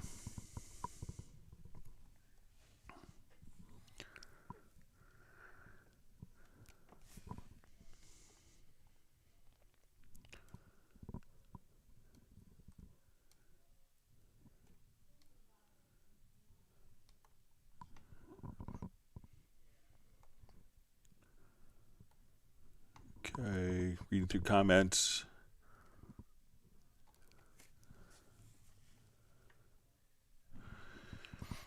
Okay, John Barry asks, hi Greg, in reverence, I've filled up the quick access presets, really useful except for when selecting a preset with the buttons. The mix lock does not work. Any chance of this changing in an update?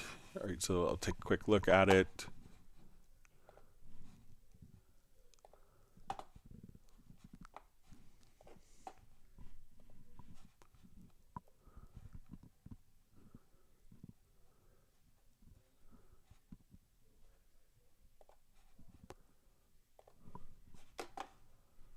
Okay, so I guess you had these kind of filled up, so okay. Okay, so a preset, when selecting a preset with the mix buttons, the mix lock does not work. Okay, so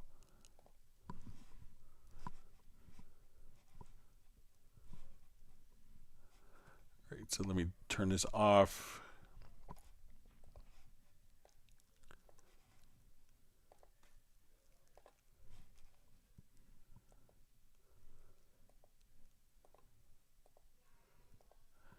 I guess you wanted to,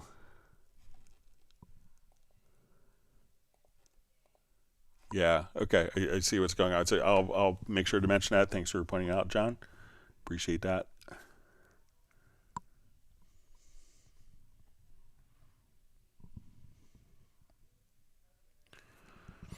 All right, so we see from Soren, Greg, I extracted MIDI from guitar audio solo with VST3 tuning curve. I made edits to it. Then I wanted tuning curve taken away. I used note expression, dissolved note expression. Is that correct? So that could do it, and then basically that could turn it into standard MIDI CC data, and then you could delete the MIDI CC data. All right, question from Luigi. What is the fastest way to reverse the phase of a channel? Thanks. All right, so there's a number of ways. So if you're on 13, this is one of the great things, is if we go to the pre-section, there is a polarity reverse right here. So you could just flip right there on every single channel. If you go to the channel EQ, you have a phase switch. If you're doing it on the particular event, you could also come right here and invert the phase or polarity, just to make Michael Pierce happy and so I don't annoy him. So we could do it directly there. We could also, if you have it selected, you could go to the audio menu and invert. You could invert directly there on the event. So you could do it on the event or on the track. So two different ways of doing it on the event, two different ways of doing it on the track.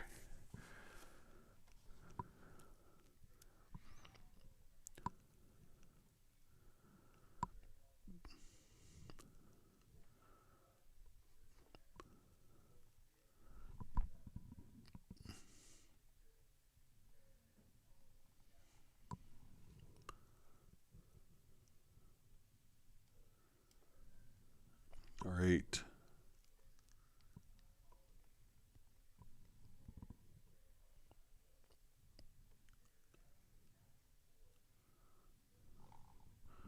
You see Michael Pierce is also just mentioning he uses the vintage compressor for super fast attacks for hip hop stuff.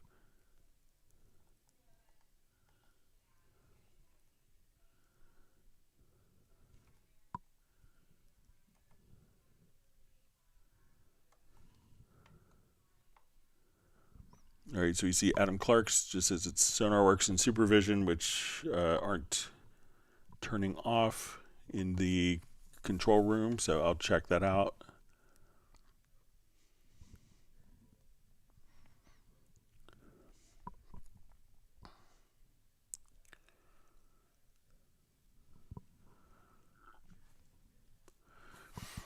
All right, so we have a question from Moshi or Mosky Marketing. Can you please show how to organize favorite patches in 10 different third-party VSTIs and show how to organize them in tags and categories like user, base pads, leads, etc. to recall them easily? So one thing that I think a lot of people miss, and I don't have a lot of third-party content on my system, but when we go into the MediaBay, what I would do is, like, as we work with presets, like if we go to a user preset, we go to like our user content. So let's say, or we'll show this first. So let's come over here and say, okay, I want to go to VST sound, and I'm looking for, let's say FM lab content. So we'll come over, and so you can see all of my presets for FM lab. So one of the things that I would do is just come over and just say, okay, use stars. So you can say, I like these sounds are 5 stars. These are my favorite sounds. And now I only want to look for 5-star sounds. And that could filter out everything else on your system. So if I want to put these back to 3 stars, kind of the default setting, now they go away because we were looking for 5-star sounds. So if we go into an instrument, and this will kind of work the same way. So let's add an instrument track. We'll open up, let's say, a retro log. I will open a quick patch, and let's just change all of the parameters. We'll turn on a couple more oscillators. Okay, so we're going to save this patch. Okay. So even while we're here, we save the patch. We can say, okay, what category is this? This will be a brass patch. I want this to be, and we could do different character tags. So this is going to be, it's going to have glissando, it's going to sound new, and distort it. So we have tags.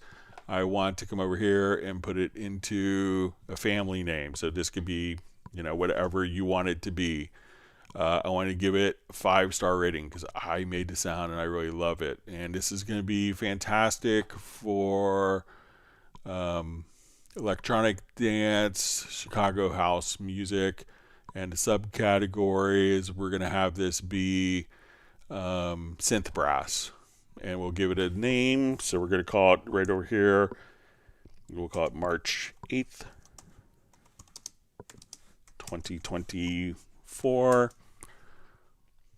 So now when we want to go to user presets, we could just come over to MediaBay over here and say, okay, I want to go to my user presets. I want to go to VST instrument presets. We could choose our instrument, and we could say I want to only search for 5-star sounds. But at this point, you could just do that for all of the different categories and all the different patches. Drag it over, and you could just have your instrument loaded up. So when we open it up, it'll have all the same exact settings right here, and you could search by the tags and families, and that works for third-party or built-in plugins the same way.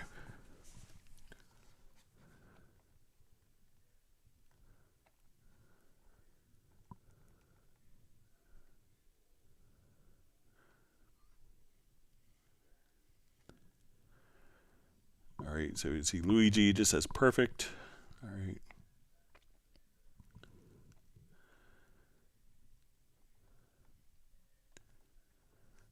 So you see, thanks, Greg. You need a graphics feature to show slide in the score. Let me just take a quick look one more time to see if we could have that. There's probably one in there.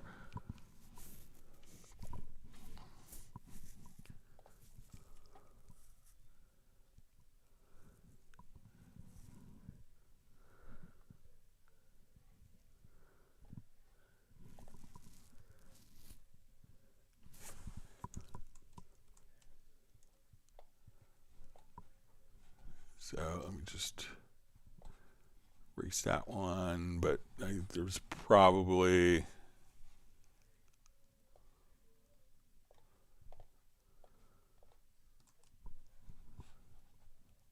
come here. Let's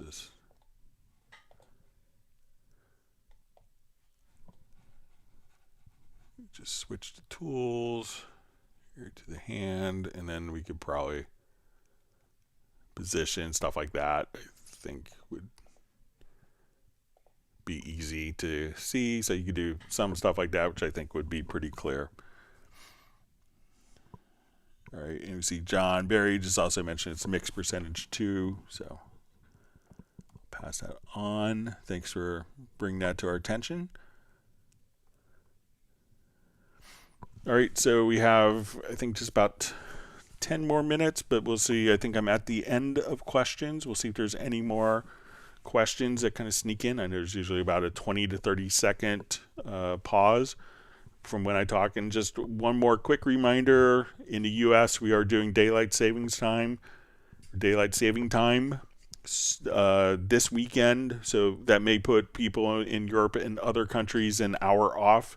I'll try to get the live stream link posted on the YouTube channel early so that you could, and that will show within your local time zone when the live stream starts. So maybe an hour different for a couple weeks until all of the different countries are in sync with daylight saving time.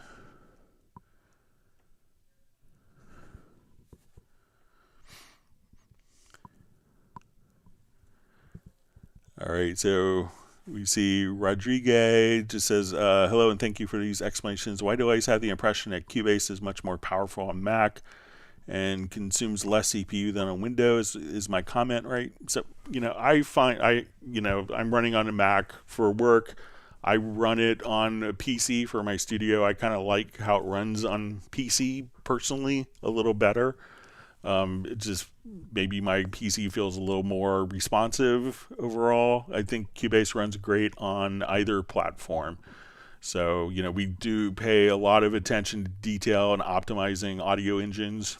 So we're be able to take a lot of different, to take advantage of, hybrid CPU architectures where we're using the performance cores and efficiency cores. So, every version there's changes in that from 12 to 13 on both platforms.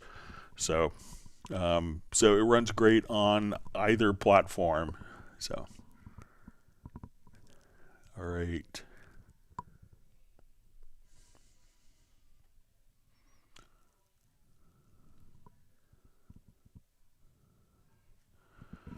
Okay, so we see from Mosky Marketing. So my question, I have personal VSTI categories. If I have 10 bass sounds from different VSTI stores, can you show user menu where I'd find only those 10 bass folders I saved as user? So, wherever, like, those particular files, so let's say we come over to MediaBay. I want to go to my user content, we'll go to our VST3 presets. So let's go to retrolog. So at this point we could say in my VST3 presets, find in my user presets, find ones that are bass. And that would just show you all the bass ones just by that. So we could search by criteria. We could search by attributes. Do we want it to be electric bass, synth bass? What category do you want it to be? I'm sorry I don't have like, other third-party instruments, but it's pretty straightforward then to, if you just select your user content, we could see all of your different, bass presets just like that have been kind of set up or contain a word bass or have bass in the meta tag information. See, Michael Pierce says he runs Cubase both on Mac and Windows, and it's smooth on both. All right, let's see. Peter's wishing everyone a great weekend. So we hope you're totally recovered by Tuesday's live stream.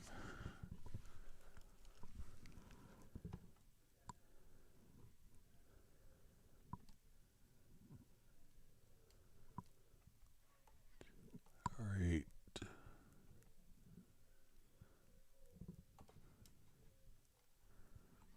All right, we'll see if there's any more questions that sneak in. If not, we'll wrap up.